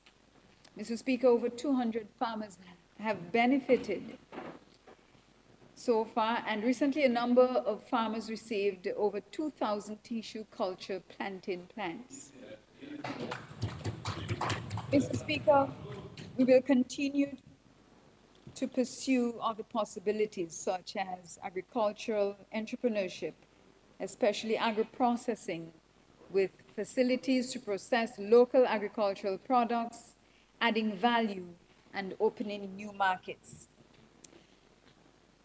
Under the auspices of the Health, Education, Agriculture with Love program, or HEAL, in Dalis, we have pursued agriculture to showcase what is now known as the leading primary school garden program in Dominica. The intention, Mr. Speaker, is to totally replace the average $2,600 paid by central government in meeting the cost of feeding the children on a monthly basis. This year, Mr. Speaker, we will go beyond the model school garden program to involve the wider community in vegetable backyard gardening, enhance the capacity of women in agriculture, and provide fruit tree crop varieties to homes. Indeed, Mr. Speaker, HALE is truly powered by communities. Sports development. Mr. Speaker, sports development is another of the key pillars to receive further attention this financial year. So far, we have seen the transformation of the La Plaine playing field and have now attained the standards for national football games by DFA. The lighting of the field due to my intervention can now accommodate night matches. Thank you. Well, Mr. Speaker, you heard Honorable Greta Roberts with my good news on the Dalis playing field. Works to be undertaken include resurfacing and grassing of the outfield, building of stands and locker rooms, and installation of lights, as promised by the Honorable Prime Minister. Upon completion, Mr. Speaker, this playing field will be fully functional and ready for different sporting activities, sporting disciplines. So, Mr. Speaker, things are happening in my constituency. The La Plaine basketball hard court is being refurbished presently. While I spoke about it yesterday in the evening, listening to Teacher Bonnie, the Honorable Minister of Education, the lighting of the hard court was being implemented. Somebody messaged me while I sat there and showed me pictures of what was going on. That happened last night. I give thanks to my colleagues, Honorable Oscar George and Honorable Greta Roberts, for their support. Mr. Speaker, rims of international standards are expected soon. And in short time, we will see the commencement of basketball, including night games. Perhaps the contractor is tired of my frequent requests for updates, but we are grateful for his work. Mr. Speaker, I will let you know, though, that there were some who tried to hinder progress and sports development in my community. Can you imagine that a legal document was sent to the contractor? Yes, it is true. But, Mr. Speaker, we will continue full speed ahead. This did not deter us. We will not stop here. Sports in the constituency will be managed inclusively, with no one entity or body dominating the use of facilities, and certainly no one sports discipline will dominate to the exclusion of others. We will pursue a multi-stakeholder community sports committee that is current and suited for today's sports development realities and needs. Mr. Speaker, the Sports Committee will pursue a comprehensive program to include community sports leagues, to expand and support local sports leagues, including cricket, football, basketball, and others, to encourage youth participation and talent development. Rounders too. Inclusive sports to enhance sports governance and management of sports throughout the constituency to ensure sports facilities are accessible to people of all abilities and provide programs that encourage diverse groups and diverse sporting disciplines. Digital transformation. Presently, Mr. Speaker, by way of information to members of this Honorable House, we continue to enjoy the Digital Center, or Hub as it is called, situated at the Jones Beaupere Primary School. This hub has inspired increased training for young people and others at the community level and has become of great value.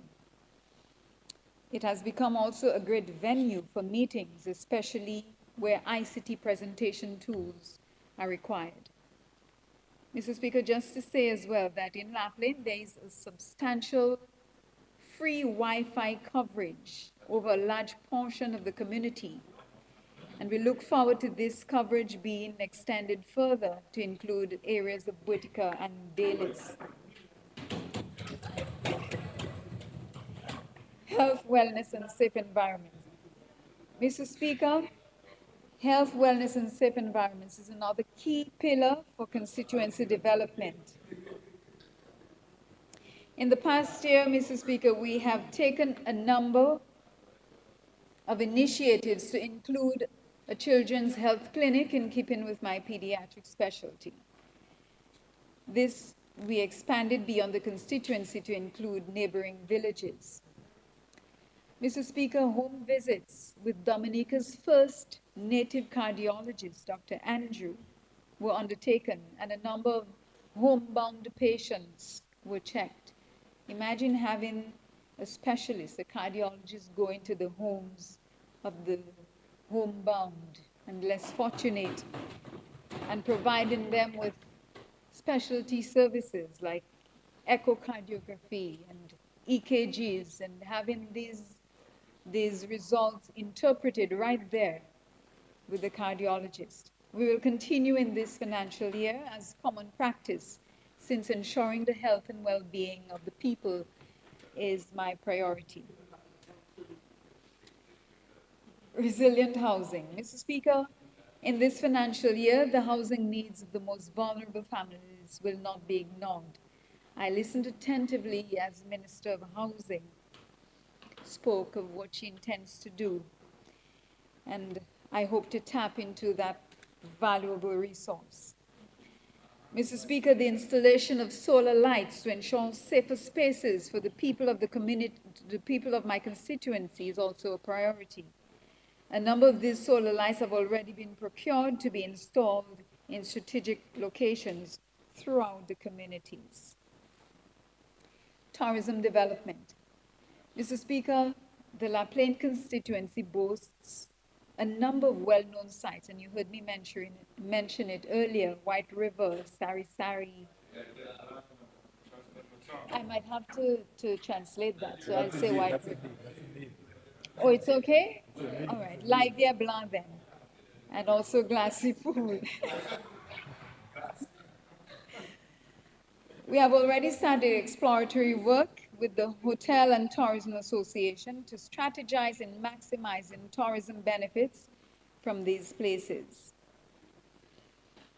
Support for the elderly will continue in my constituency, and I want to thank the Yes We Care program and the NEP caregivers for providing much needed support to our elderly. Mr. Speaker, we will promote intergenerational programs that encourage interaction and learning between seniors and youth. This is necessary for better socializing of our youth and seniors. Mr. Speaker, I look forward to the building of a multi-purpose resource center. This was a promise made, and I believe it will be a promise kept. So in conclusion, Mr. Speaker, our journey of development continues. The country remains blessed with a Labour Party government that understands development imperatives and pursues them to benefit the people of this country. In conclusion, I wish to express profound gratitude for the unwavering support of the constituency of La Plaine, including the more than 162 NEP employees and their supervisors who continue to do their best despite challenges. I assure you, constituents, that good things are on the horizon for our constituency. Mr. Speaker, the Minister of Finance started his presentation with a verse from the Holy Scriptures, and I wish to repeat it, but using the KJV, the King James Version. Yes, KJV. It says, "Fear not, for I am with thee. Be not dismayed, for I am thy God. I will strengthen thee. Yea, I will hold thee, or I will help thee. Yea, I will uphold thee with the right hand of my righteousness." I echo these words as a reminder that God is with us and his plans for Dominica are good ones. Once again, I wish to pledge my support for the 2024-2025 budget proposal. May God bless us all.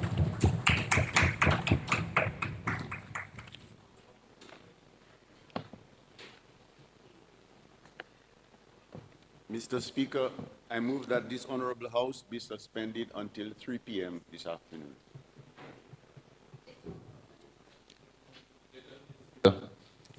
It has been moved and seconded that the House be suspended until 3 p.m. this afternoon. Those in favor? Aye. Those against? The ayes have it. House stands suspended until 3 p.m. this afternoon.